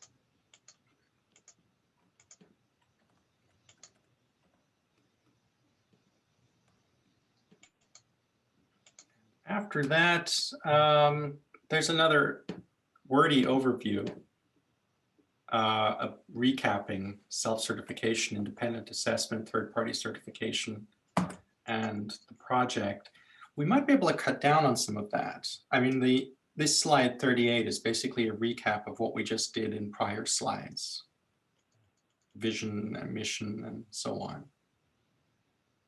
So perhaps we can put that to bed and focus more on the earlier workflow, you know, talking about, as Nathan said, in the index, membership, work groups, certification, and partners. You know, Shane, yeah. Sorry, the last content could be adopted into or adapted into maybe a 3-4 page or slide description of basically how to get compliant, right? Like I think what it's walking you through is how to answer the questionnaire, what you do. You know, in the early slides, we kind of do a high level overview, kind of 1, 2, 3 step, but we could explain what each of those steps are and what they mean concretely. And so people are wondering what review the specification means. You know, tell them you need to look at these different elements, make sure that you're meeting them in some sort of way. You know, we all know on this call that we're, you know, talking about, you know, what to do, but you decide, you know, how and when. And so clarifying points like that people may not know just coming into it, you know, may be helpful. So, you know, maybe we just have our compliance guide or conformance guide or something like that. Right. Yeah. That makes sense. So, I mean, we touched on the different options here and pulling that together more coherently with the other material. I can take that as an action item. So we go membership, work group, certification, the different options, and then letting people know what the partner ecosystem is. Do people think that workflow works for them? Are they happy with that? One question on that. Yes. I think that the index is quite good. Perhaps we can think about 2 more headlines for the index, which is of course overview. So what's the project all about, which is more or less already covered in the section 1, and also I think material or further material is missing. So these guides and success stories and all the material which is provided, and case studies. But I guess then the index slide, we need to move a few slides further to the top, right? Yes. Yes, of course. In the beginning, and probably at the beginning of each chapter would the be index nice. might just go all the way up here in the deeper dive, and we walk through overview, membership, work groups, certification, and further material and partners. Not sure who said it, but I like the idea of chapters. Like if we had chapter 1 was like the OpenChain overview. Chapter 2 is, you know, the overview of what the project is like, and we have that index in there about, you know, the work groups and certification, all the stuff here. And then chapter 3 would be that, like, how to conform or how to certify conformance guide. I think that works pretty well. The chapters will be short and punchy, and that's fine. And this might help differentiate the 2 slide decks as well. So, I mean, the first thing is a couple of slides overview, and then you hit the chapters to dig into each topic, and you can just skip to the one that you care about.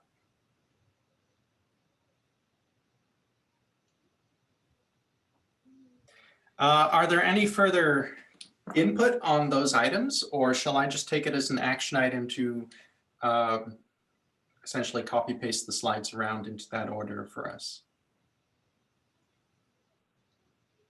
Okay. Shane, I'll help out too. So awesome. Yeah. We'll have it done in no time. Yeah. Fantastic.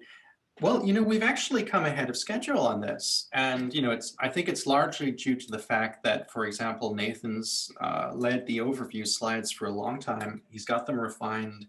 It's nice and tidy. And the other slide deck has been used frequently by the project and by others to explain what we're doing and iterate it. So this is not new material, it's refined material. And just in the last few days, we had some great contributions. For example, on this slide, which was our kind of description of the project. Marcel helped really expand that in a way that was useful and, again, nice and tidy and punchy. And I did some additional refinement just before we came online here, but nothing substantive. So yeah, our pre-existing documentation now has a path for merging. The chapters are an excellent way to bring the coherency we previously lacked. And that is looking fantastic, which actually puts us ahead of schedule. But I do have a question. Does anyone have an additional comment or question regarding the online course or this slide deck? This is important because the online course, what has been completed today and what will be completed in the next few hours, will basically be wrapped up and sent to the LF training very soon.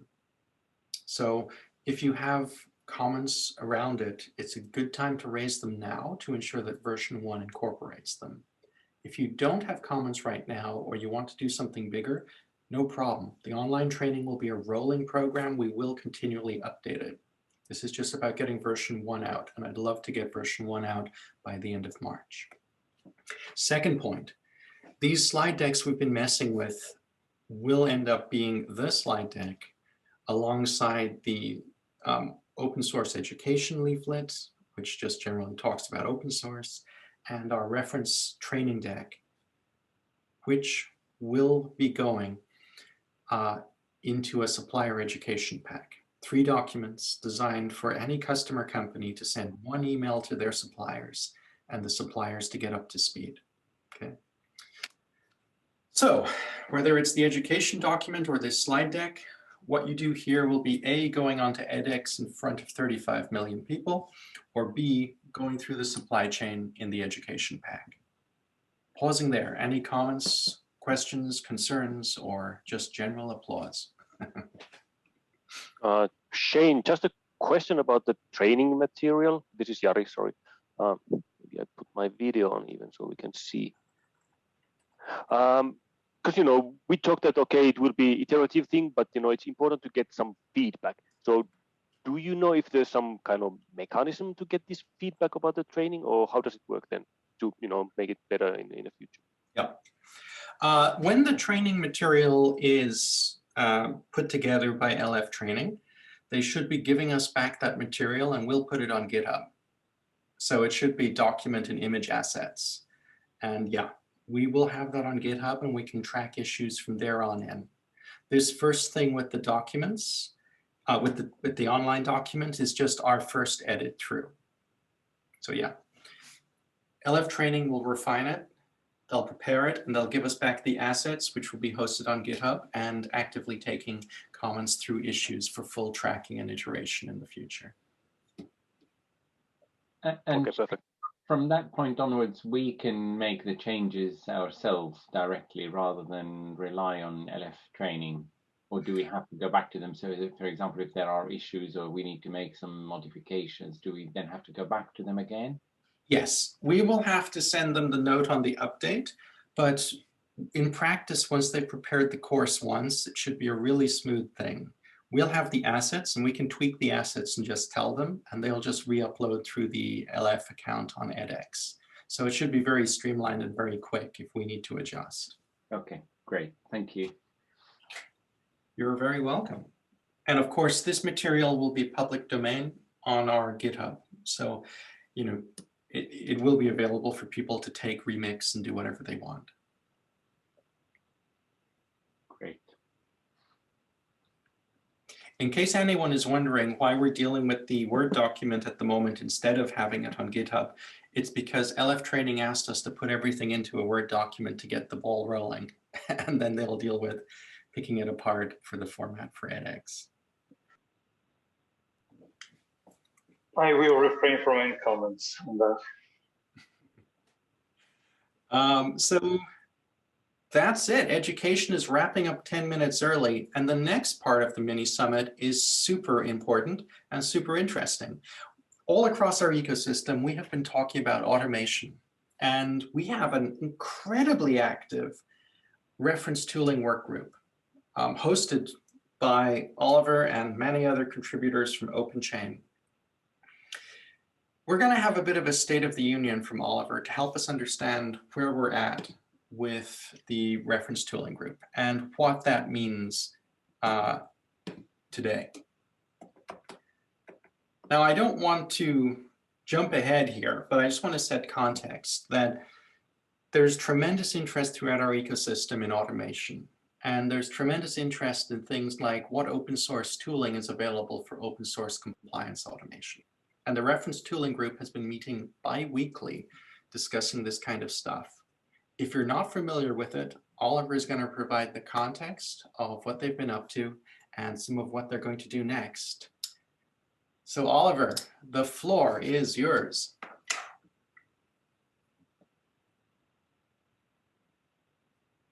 I hope Oliver's still on the line. Yeah, sure. There we go. I only had a small problem because I have thrown down my glass of water, and now I'm trying to swim here in my place. There is something wrong with your audio. There's a certain strange sound. It sounds like a didgeridoo, the Australian instrument. It's a new definition of water. Is someone playing a didgeridoo on our call? Not me, for sure. The audio is pretty weird. Oliver, it's coming in on your side. Would it be possible to just dial in again? I will try, but do not know whether this will be successful. Or perhaps I can.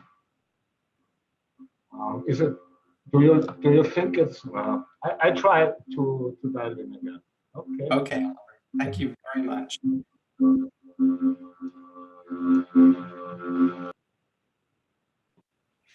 It's someone invited. Someone invited Daft Punk to the meeting. Oh, look!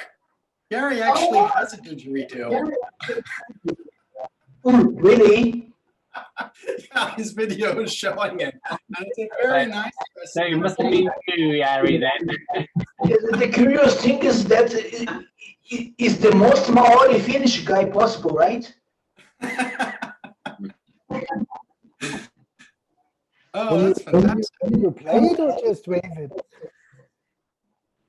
I think that's the first time we've had a musical instrument as part of one of our summits. Yeah, don't go there. I used to be DJ, so come on. I think you know every single nerd that work with computers plays some kind of instrument. If you mention these things about we have instruments in the group, then it will become a very complex hell. Well, this is now. Is it better now? Oh, it's better. Is it better? Yes. Oliver, it sounds like you have two microphones for some reason. There's some feedback still coming in when you talk. Let's try again. But I have configured my speakers that I'm only using my headphones and nothing else. That is fine now. It's perfect now. It's perfect now. Okay. Thank you, Oliver. It's great. Do you need to screen share? Will I shut this share down? Yes, I will try to share my screen. Okay. You're also co-host, so you should have full control. Perfect. Perfect. Do you see anything? Yes. Yes. Okay. Fine. So let's start. Welcome to this session about the OpenChain reference tooling work group and the current state of our work. I want to give you a little bit of context and the current state of the art. So of course, I think this slide is more or less a no-brainer to you, because what's stated here is that the use of open source software and products and services is increasing exponentially. And as facing this situation, the open source compliance process needs to be automated as much as possible. And it needs to be fully integrated in the CI/CD pipelines. But not having only this, in my opinion, an integrated compliance toolchain needs to be modular, flexible, and adaptable, because companies have different environments. They have different requirements regarding installation. Of course, they have different CI/CD pipelines, and you might have different development environments, of course, and thus you need a tool chain which is really able to be integrated into every existing company environment. And of course, you will be faced with existing tools which are already there, and tools which are currently deployed, and so you need really a very modular and flexible tool chain. So that's only to give a little bit of context. So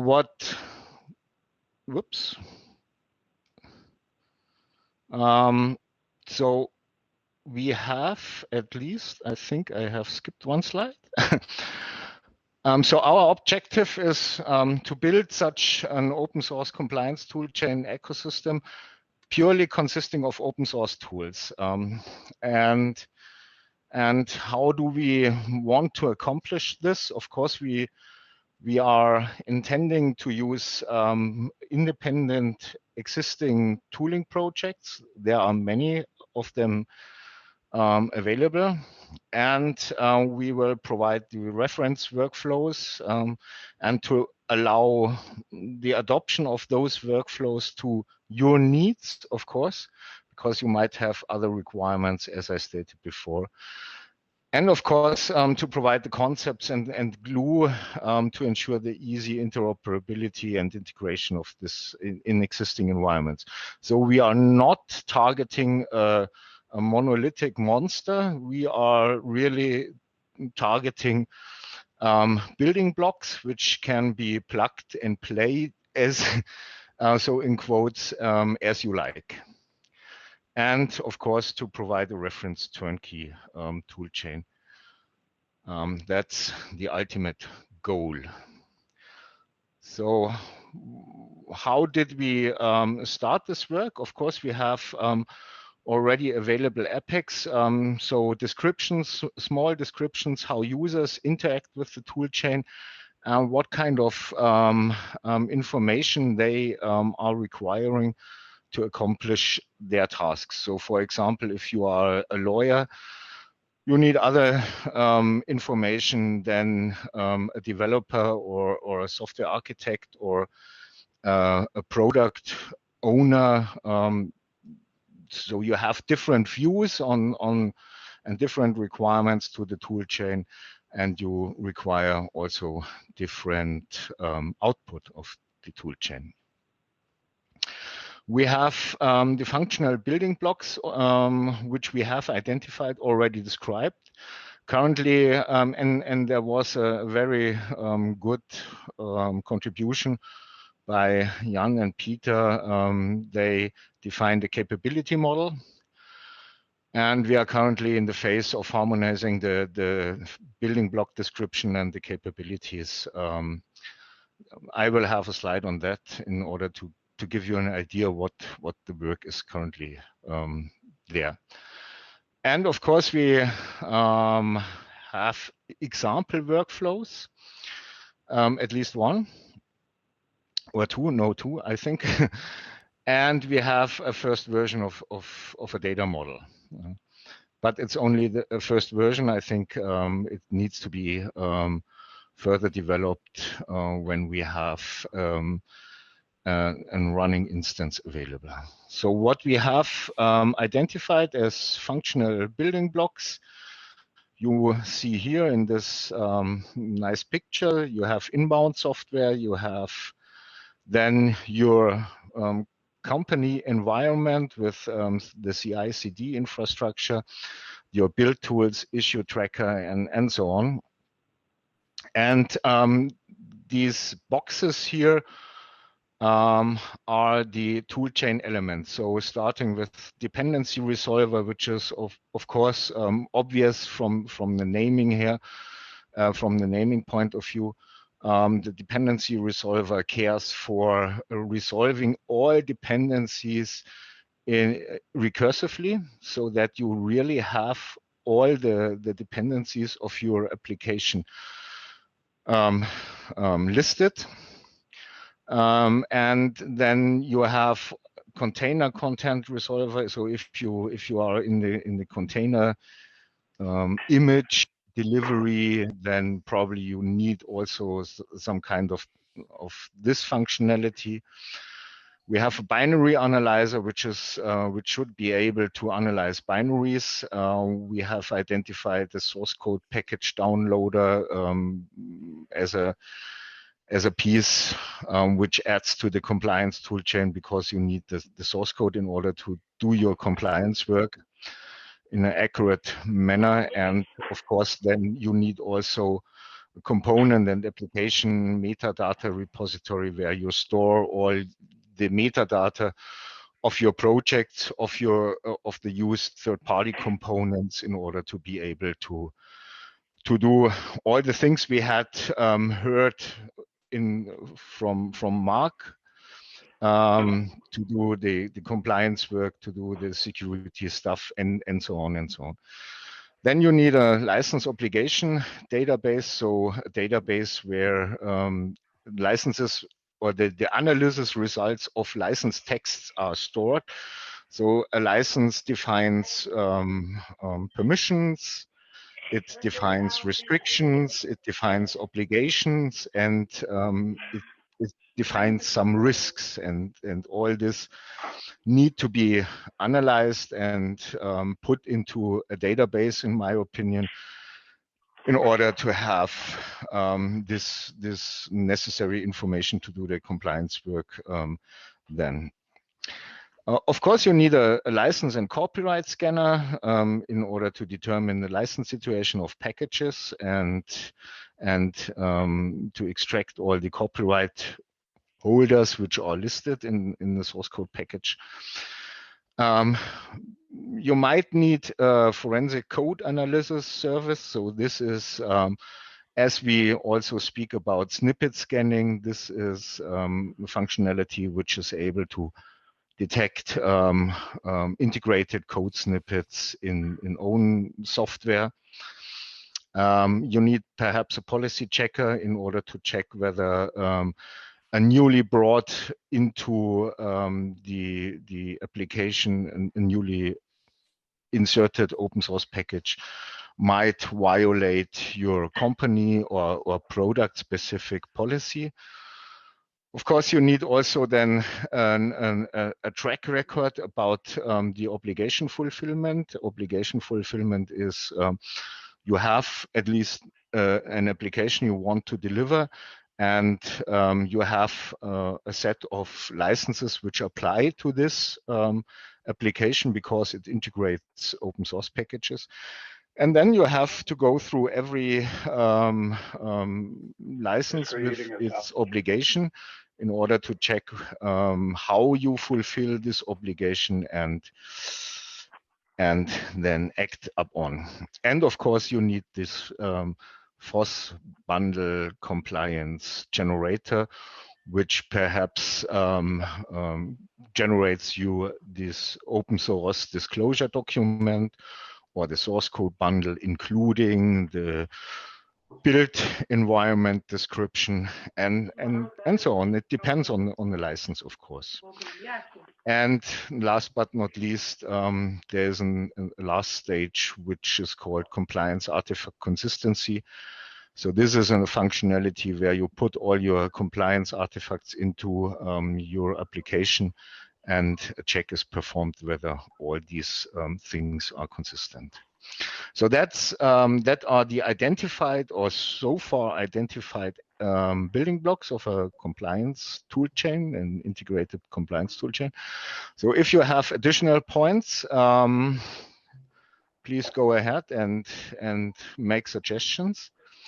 Regarding the description about what kind of functionality this building block offers, here is let's say, an excerpt of our description. So on the left-hand side, you see the more or less text description. And on the right-hand side, you will see the template of the capability model, which I mentioned already. This is a more formal description, but it adds more clarity, I think. So in my opinion, so you have a mission. So what is this functionality? Sorry? What is this functionality all about? What are the responsibilities of this kind of functionality? What are the tasks which are performed? What is the required input? What is the provided output? And of course, comments if necessary. So you see here, I think, a very precise description what it is.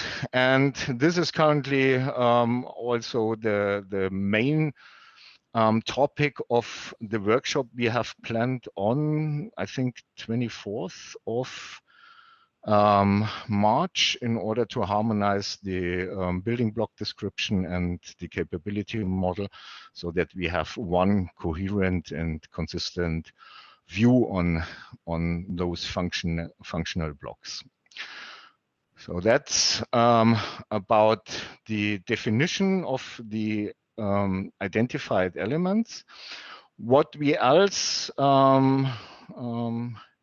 came across during, I think, mainly the last year, are new tools, or not so new tools, which were already existing for quite a while, like dependency track or Barista.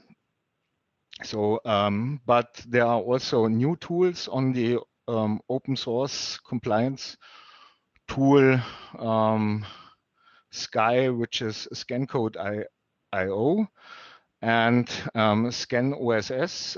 I do not know whether you are familiar or whether you know these kind of tools. So ScanCode.io is a server in order to automate software composition analysis with scan pipelines. And the first application it focuses on is our Docker images and VM composition analysis. So this is a tool, let's say in very abstract words, which focuses in the first version, as far as I understood, on compiling the bill of materials of container images. The second one, the second new kit on the block is ScanOSS. This is a tool, by the way, it's licensed, I think, under GPL version 2 or later.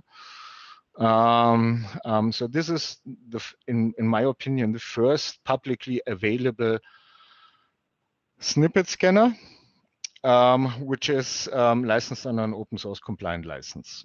So it is able, at least they claim it. I did not have the time up to now to install it, that they can detect open source on snippet level, on file level, and even on component level in own software. So that was one functional. Sorry, a question here. Yeah. You mentioned the licensing model. They are also offering some kind of database and other parts, but I was not really sure whether I understood the model correctly. It had some feeling to me that it's not available for business use or something like that. So it can be used freely. It's accessible, but it cannot be used for business use. Somehow like this, did I get it wrong, or was this just so I'm at least I can only tell you my my kind of knowledge. I do not know whether this is up to date, but they have started another project which is called OpenKB, so this open knowledge base, where they try to build a knowledge base which is required, of course, to do snippet identification. And this is also licensed on an open source compliant license. So from that point of view, I think there is no big problem. And what I have heard when talking to them, they only want to avoid that this work is integrated by commercial vendors. So that's at least my take on the discussion I had with them. But I can recheck with them, so in order to clarify that.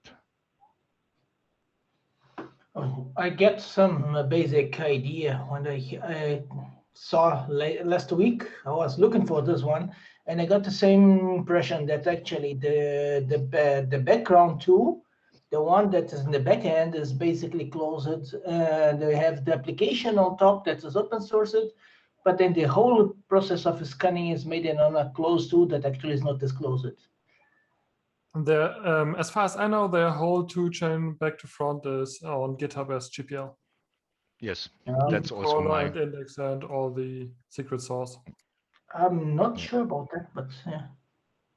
Yeah, that is at least the information I had, because otherwise I would not, Helio, I would not put this into the big picture. Okay, I understand that part. I'm just actually confused. They made it a very good way to make things confused that we cannot for sure say that. Okay, so what I can do, I can take the action item in order to clarify that situation. Well, we have looked at it as well. And our impression is that they have a standard database for generic scans of bits, which is not very reliable, but they offer both professional services for particular scans, and they use a different different database, which is proprietary, not released for that. It's a mixed business model. It's basically open source and open data, perhaps, but of course it's more basic. It's free, and premium is, which is not entirely a bad thing, but and perhaps if somebody offered money for development, they will just drop the business, the proprietary, and they will share the entire database. Okay. So what I will do is I will reach out to them in order to clarify all the questions, and if there's a proprietary part which is required, then we kick it out.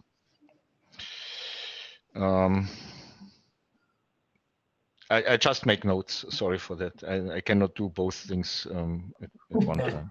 Sorry, Oliver. Another note on that besides the licensing, the reliability of the scan, they are quite impressive, and I think they have some sort of breakthrough.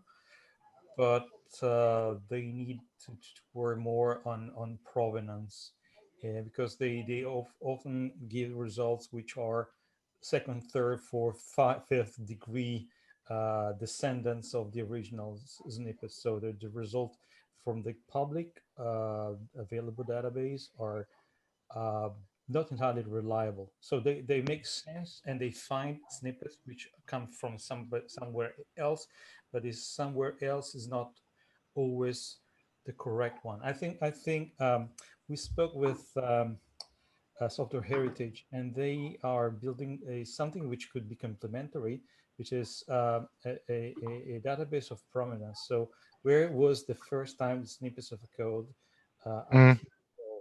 And combining the two, the combination can be very, very good. Okay. Just a side note, it's not a breakthrough necessarily. So Philippe from NextB looked into what they were doing, and he told me basically that they use an algorithm that is patented. And so that's why NextB, Philippe was familiar with the algorithm, but he says, I cannot use it because it's patented. And it's patented by one of the major vendors. So that's why this kind of guys were like, but patents? Yes, you have to look at patents. Even if you're open source, there are patents that you have to honor. So yeah, the algorithm is known, and I actually looked it up. There are some papers published on it, but yeah, it's generally avoided in open source tools because it's a patented algorithm. Yeah, one point on that. I brought this to those guys, and I said to them, okay, please check this. And they came back to me and said, we have checked it and we do not see a problem on that. But I do not know what they have checked. So that was at least what I got as information. I cannot, since I'm also not a patent professional, I cannot comment on that. So that's currently the thing. Of course, you have to be careful. The other both tools, Dependency Track and Barista, are at least also component analysis platforms. The one remark regarding Dependency Track is, as far as Steve mentioned it, they are focused more on security. They also have license compliance options there, but he said, as far as I remember, they are more focused on security things.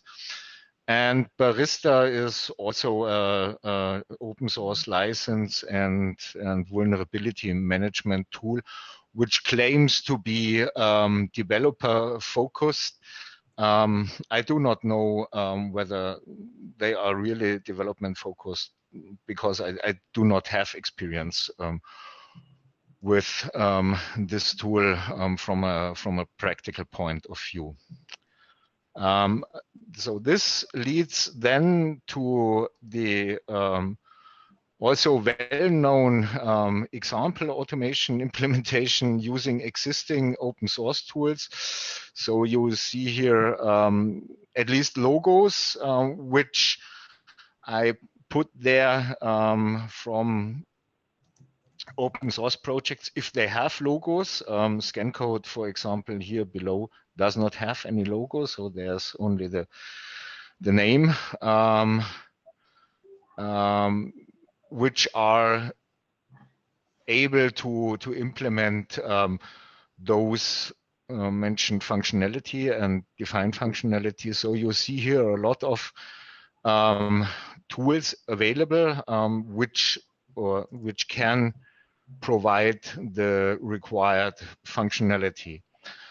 So there is currently at least only one white space still there, which is this compliant artifact consistency. I do not know of an open source license tool which is capable to do that. Perhaps one could think about Bang, so binary analysis tool next generation, to provide more functionality here in order to be able to do also this compliance consistency check. But this is only an idea. So these are at least some examples. You see here also dependency track. I did not have yet the time to incorporate Barista at the place where it fits in. And having this slide is, of course, some kind of impressing. And I want to walk with you in the next couple of minutes through a workflow, which might be, let's say, some kind of reference workflow. So what you see here is a very nice picture. So you're having a scenario like you are developing an application you want to distribute. So you want really to ship an application. So this is not yet, so this is the overall context. It's not about a SaaS scenario, but it's about a real application distribution. So you have on the left-hand side, you have the application development. And when the application is started to be developed, then you have here this blue bubble, which I call those bubbles integration points. And there are other bubbles we will touch later on. So you have here the first integration point where, let's say, a CI/CD runner checks whether this application is already known in the component and application metadata repository. Yeah? If not, then it's created. So, and then your developers integrate third-party components with dependencies and so on. And then you have here also the dependency resolver, which I have already talked about. This dependency resolver is, of course, very specific to programming languages and used package managers, but this resolves your dependencies. And then this dependency resolver provides this information to a next integration point, which is called check if the releases, so the integrated dependencies, already exists in the component metadata repository. And if not, the source package downloader is triggered in order to get hold of the source code packages. And then we have the next integration point where those component releases are created together with the source code package in the component repository. And then there is another, from this state on, there's another integration point which feeds or provides the functionality that the new component releases are fed into the license and copyright scanner. And then you have a result of this license and copyright scanner, perhaps as a SPDX tag value or RDF file.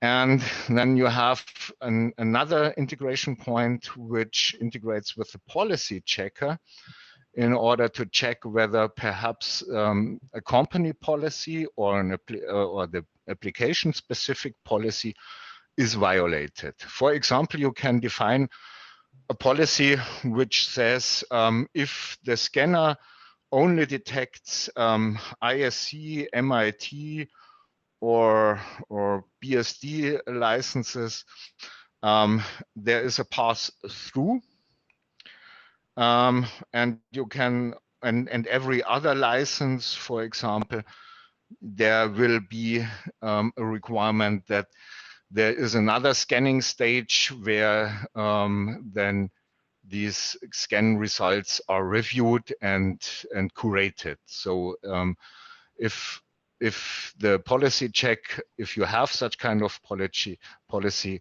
is okay, there's no violation, then we will pass the information through to the next integration point. But if there is a policy violation, then there's another scanning stage where this information then is fed into another perhaps another scanner in order to be able to review and curate perhaps the scanner findings.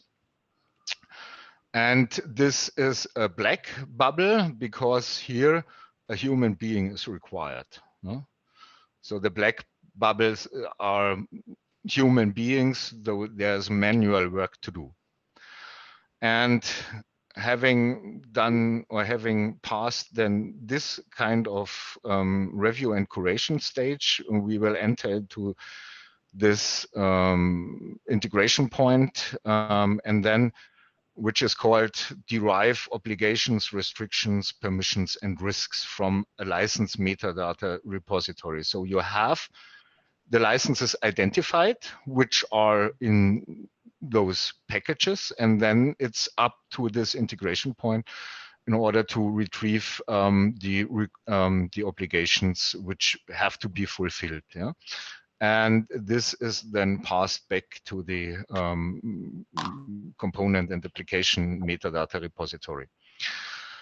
And then you are going to the next stage, which is the next integration point, which is called, which integrates then the metadata repository with the functional building block obligation fulfillment, and then check the obligations and restrictions against the distribution model of this specific distribution of that application, because you know, you might have different distribution models which require or where perhaps some obligations do not kick in, others kick in, and so on. And of course, you can automate this a little bit. If you would say, for example, we have a company policy that we always deliver the source code of the integrated open source packages, no matter what kind of license they have. Yeah? Then it could be automated, but there are obligations, for example, in order to check the reach of the copyleft effect or something like that, which are not that easy to automate. And there is another black bubble, which I think requires some human interaction to provide information how obligations and restrictions are met for this application with this specific distribution model. And having done this, we go to the next integration point, which is the provide obligations, their fulfillment, and all used component releases and project metadata, and generate with this kind of information or trigger this force compliance bundle generator with all this kind of information. And then you will have a nice open source disclosure document, and you will have a source code bundle and the build instructions and blah, blah, blah, everything available, which is required. And then you simply need the last integration point, which is then attach the compliance bundle to the distribution. And that's it. So that's an example workflow. Of course, it's only an example, but it shall illustrate to you what steps are required or at least in my opinion, are required. And in order to be able to ship an application in a license compliant way. What you see here also is, of course, I have reused the naming of the functional building blocks like policy checker, license and copyright scanner, and so on. And I used also the color coding for the APIs. And I also used here some tools which are there, or at least logos from some tools. Thomas, you know all these nice icons, which I like very much. So these are parts of ORT. So the analyzer, the downloader, the scanner, the evaluator above here. You see here also scan code as a license and copyright scanner. You see here Fossology as a license and copyright scanner, and you see here the Fossology functionality as a license metadata repository. And of course, you see here Software 360. I took these tools by intention, because they are in production for quite some years. And thus, I think they are stable, they are powerful, and they provide the functionality which is required here in order to implement this kind of automation. The blue thing are those integration points, and I want to a little bit talk about those kind of integration points. But you also see that at least some human interaction, in my opinion, is still required and will be required in future too. So there is no possibility in automating everything. Of course, there might be applications which run through this process in an automated fashion, where this policy, for example, does not kick in, and you have also defined your obligation fulfillment on a higher level. That can be done, but if you have a large variety of integrated open source packages, you need this kind of human interaction. Regarding the integration points and things to be done, so of course we need further reference workflows. For example, for containers or for container images, I can imagine that we need another example workflow. And here as tools like you have already mentioned, and which are also mentioned on this instance diagram, either Turn or ScanCode.io. I think ScanCode.io, in contrast to Turn, let's say, has the objective to be capable also to analyze non-Linux based container images. So that's only what I know. And of course, we need the reference setup, for example, which I have shown and walked you through this reference setup before. These need to be set up and maintained. We need those glue code, this functional glue code, so this blue integration points to be implemented. And we need, of course, integrations to be tested and described, and we need tutorials to be provided. But the required tools and functionality is there, and there are stable tools there. They are used in different companies in production environments, so they do their job. So everything is there as from a building block perspective. The only thing is which is still required is the glue code, and this leads me to the pain points, in my opinion, we are facing. Two of them are we facing. Of course, we urgently need developers who are able to work continuously on the integration scenarios and publish the code on an open source compliant license. I know from organizations that they are doing integrations of those existing tools, but the integration source code is not available publicly. And therefore, this is really needed. So we need development resources. Full stop. That's it. And we need also some marketing around these open source solutions and successful integration scenarios. So for now, we did not have at least a marketing organization like commercial vendors, because this is an open source effort, and we do not have budget for that.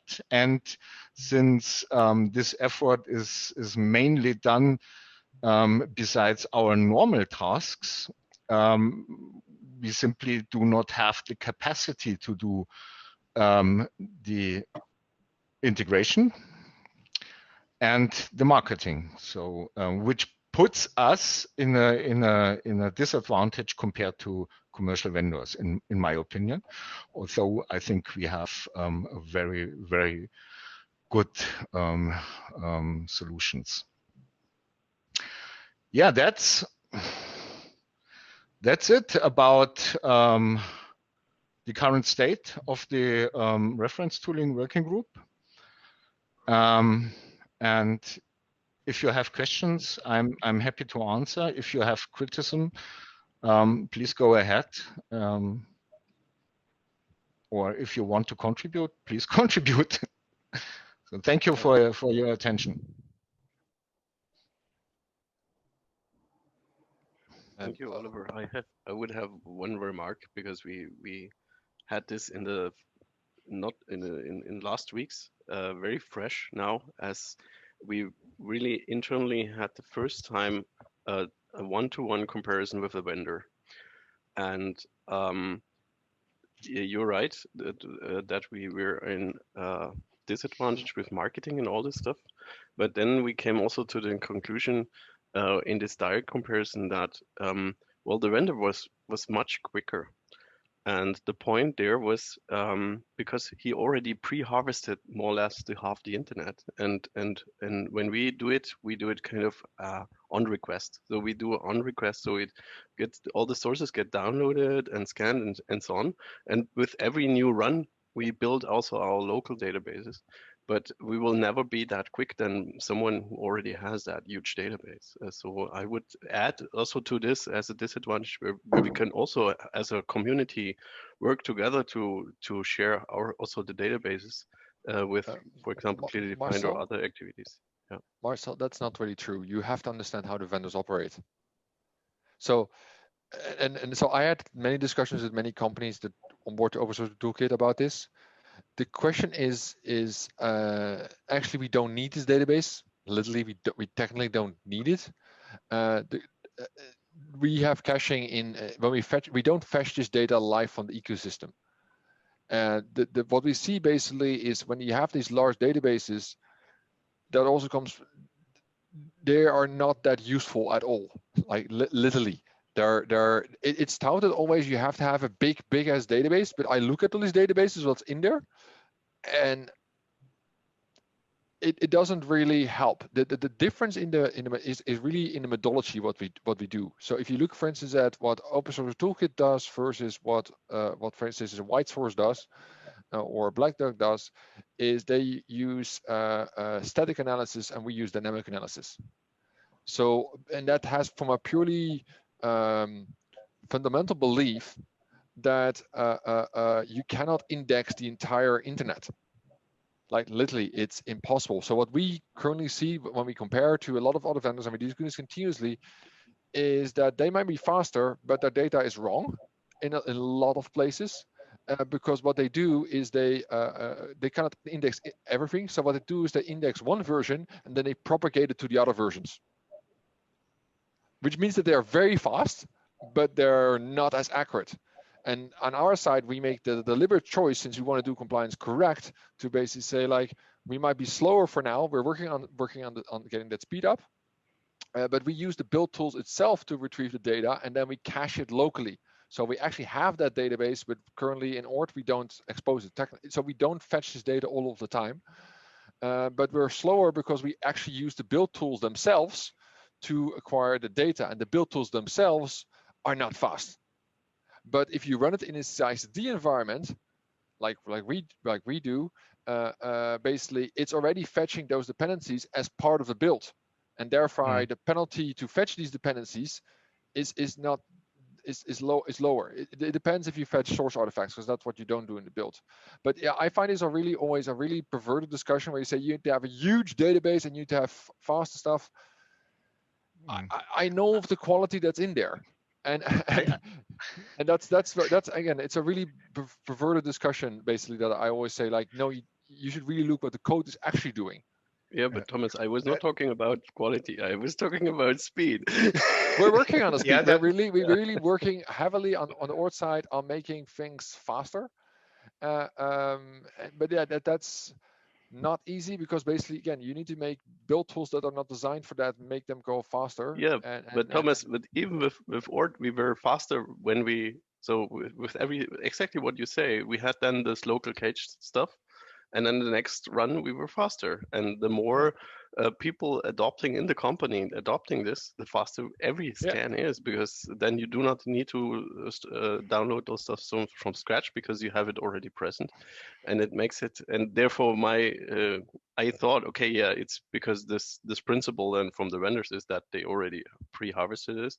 But if they also use some tricks, like you mentioned, that they only index the main component, yeah, then okay, then also this is also optimization. There are lots of tricks, and again, we noticed, we figured these out, and then you're like, hang on, but this is not what you really want. And so again, there's continuously trade-offs to basically that you make. And funny enough, as you now see all of these tools being developed by actually open source offices, we don't have the commercial pressure to make those things. Yes, of course, we want to make things fast as well, but we don't have the commercial pressure to make these kind of shortcuts decisions, as I call them, and to say like, yeah, eventually it's going to be a choice that is going to be enabled to the user. Do you want to go faster and a bit less accurate, or do you want to have accuracy? And eventually it's just going to be a choice. For now, on our side, we made the decision, okay, let's first go for the best compliance possible, and then after all, provide users options that they can make choices. Because again, everything comes back to the user of the tool. What choices do they want to make?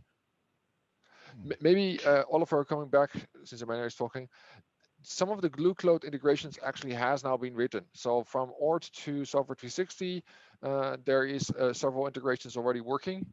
And I'm now also working, for instance, with the double open guys to enable from their Yocto tool an integration to say to ORT.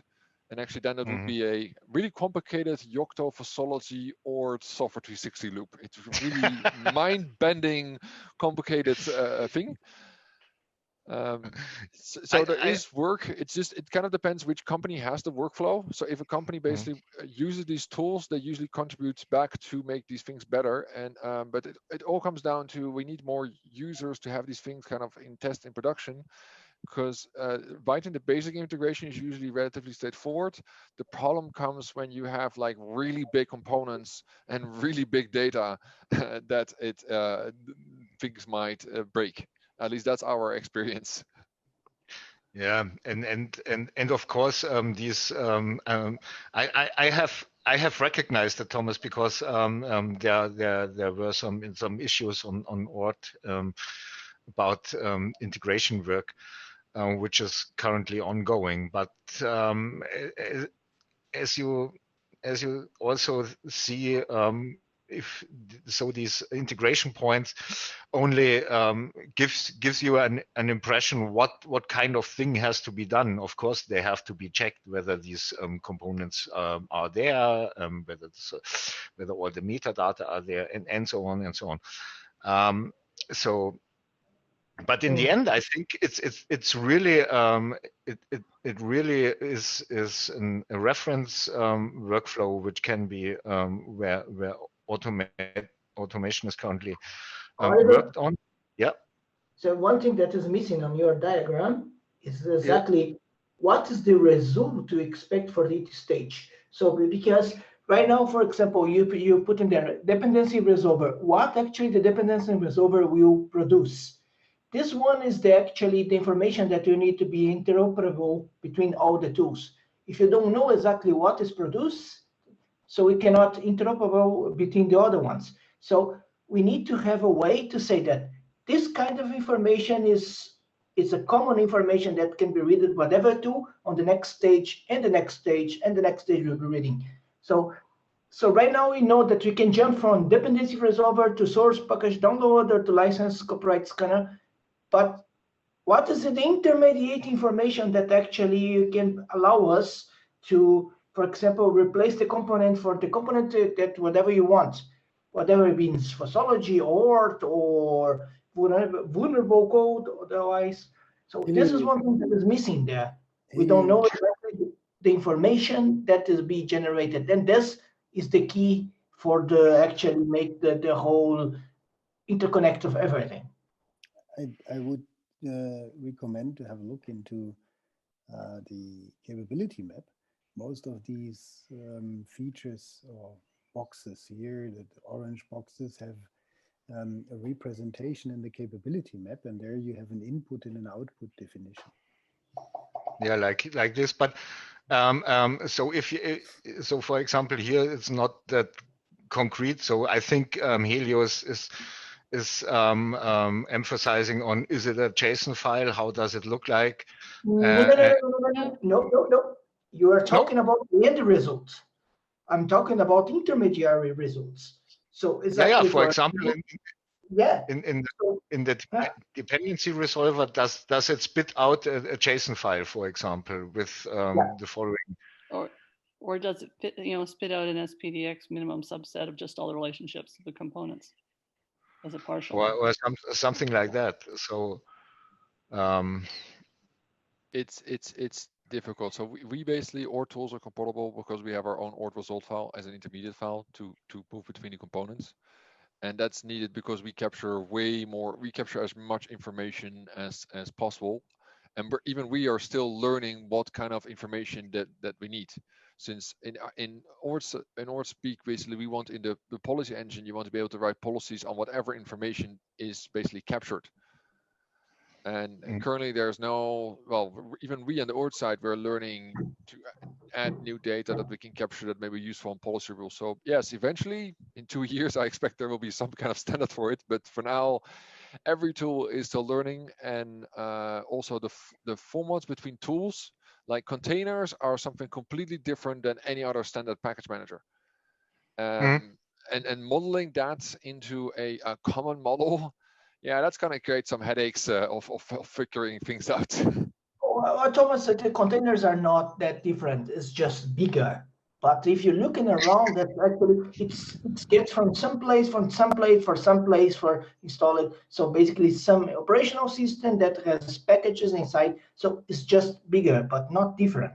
So that's make difficult because you need to unpack several layers of everything. But in the end, it's a bigger package manager with security. Yeah, but you for instance, you have concepts as, like, for instance, scopes. You have concepts. Some binary packages have, some package managers have like a use of artifacts, like source artifacts, binary artifacts. There are lots of, every technology basically has other concepts, and in ORT we try to map them somewhat to our internal model. But yeah, it sometimes creates several headaches to figure out what needs to be mapped to what. And especially now, for instance, now I'm talking to the double open guys. We're doing this kind of Yocto POC. And Yocto is a completely different beast than anything else. So it's a different story. Yeah. Yeah, and so that's why Oliver, even if you hypothetically want it, it works for, yeah, it would work for most common package managers. Maybe say your Maven, your Node, and your npm and that kind of stuff. But especially for like embedded, it's a completely different story. This is from our side.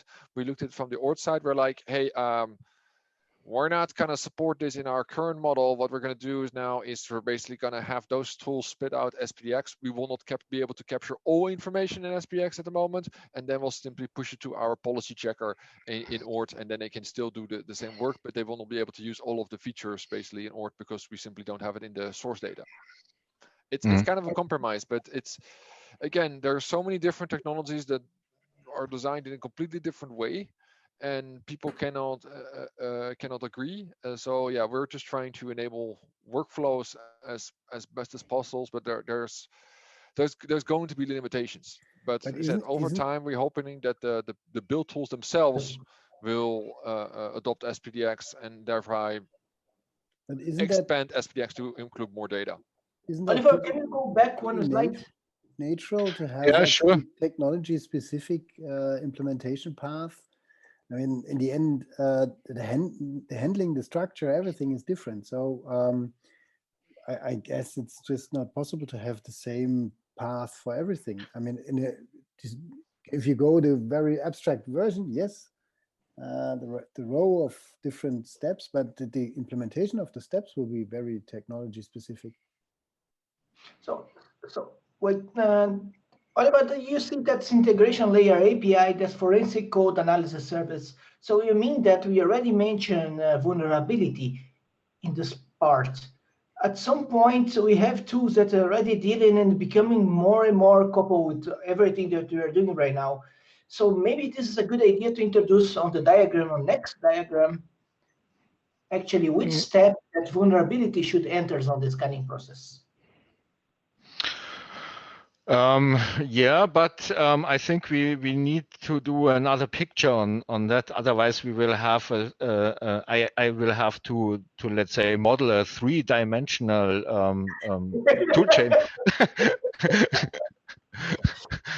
Yeah, but anyway, it's becoming more and more present in our daily talks about this, and maybe you should include it at some point on this one.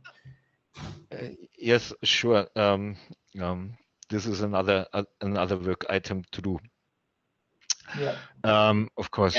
Yeah, and Oliver, perhaps we if we're going to have a different example to sort of talk about open source license compliance versus sort of security or vulnerability or whatever it is, so that there is a clear distinction. And there's a couple other use cases. There's a security distinction. There's also potentially the artifact, the other case for using SBOMs and things like that, and OpenChain, and having the articulation is so you have the right artifacts for some of the safety analysis and things like that too. Sami, but even that you consider that is completely different part, in the end, the information usually is tied to the compliance. So basically, we need to actually, the guys that actually looking for the information usually ask for the same things together. So it's basically the same area. It's just I agree, but I'm just thinking from a practical representation. I think if you put more, it becomes very confusing. What I'm saying is that it is probably best represented separately so that there is a clear distinction. I agree with you. Very often these days, the same information is looked at by OSPO members or compliance teams or whatever it is that who reviews this from a supply chain perspective. But just to make it clear, you have to think a lot of us here probably are used to what is required. But if you see it from somebody coming in new into this, starting to look at what do I need to do, it becomes very confusing if you bundle multiple things together. So in terms of just clarity is what I'm saying. Right. Perhaps it would be a good idea to reuse, let's say, the overall in quotes design, because I would not call it design, and then provide here the functional building blocks of a security tool chain, and then provide perhaps here also the different tools there, which are open source, so that you have at least some kind of recognition. Okay, I have seen a compliance tool chain, and this is probably then a security tool chain. But I agree to you, Sami, that both things in one picture, nobody will understand it anymore. Yeah. I think a separate diagram makes sense in phrasing it as a security use case, and then we can take it to other use cases as well. Yeah, and to Helios' point is that it doesn't say that you can do this and forget about the next flow diagram, but it makes it easier to comprehend. Yeah. I just want to say this very simple thing. If you open today SW360, there's a place that you click and says CVE and vulnerability there. It means that it's already on the view of the people that open the tool. Yeah, sure. But you know, there's also in Software 360, there's also a workflow implemented for ECC, so export control and customs. Yeah. So the tool is already capable of providing that kind of information. But since I have only used the tool now in the context of license compliance, that's not there. Yeah, the other functionality. Okay. Regarding so not there in the picture and in the workflow. Regarding to Jan's comment, I think we need other example workflows, like for example, if you are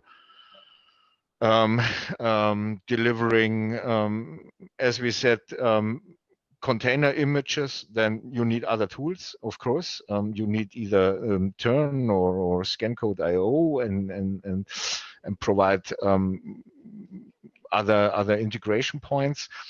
Or if you have an embedded system, of course, it might be different. And so we need other paths through this picture. Yeah. We have to work on that, but we also, and this brings me then nearly to the end. I really want to stress that the tools are there, in my opinion, and they provide the functionality. They are, as I said, in production use for quite some years. So ORT, ScanCode, Fossology, Software 360, and the other tools. Also, what we really need is development power, yeah, in order to make to make the integration scenarios. That's it.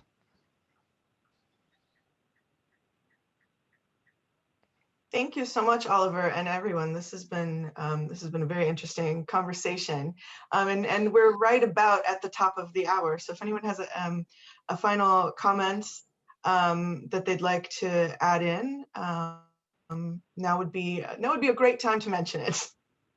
Yeah, for example, one want to donate 3 development staff years or something like that. Oliver, this is where everybody goes silent. You've given them a lot to think about, Oliver. You've given them a lot to think about.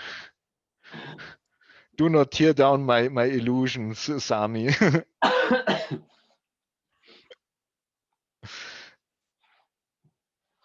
All right. Well, as we are wrapping up, I'm going to send out something in the chat. As we are wrapping up, I'm launching the OpenChain Q1 survey. The link there is in the chat. I'm also going to send it out to the main email list.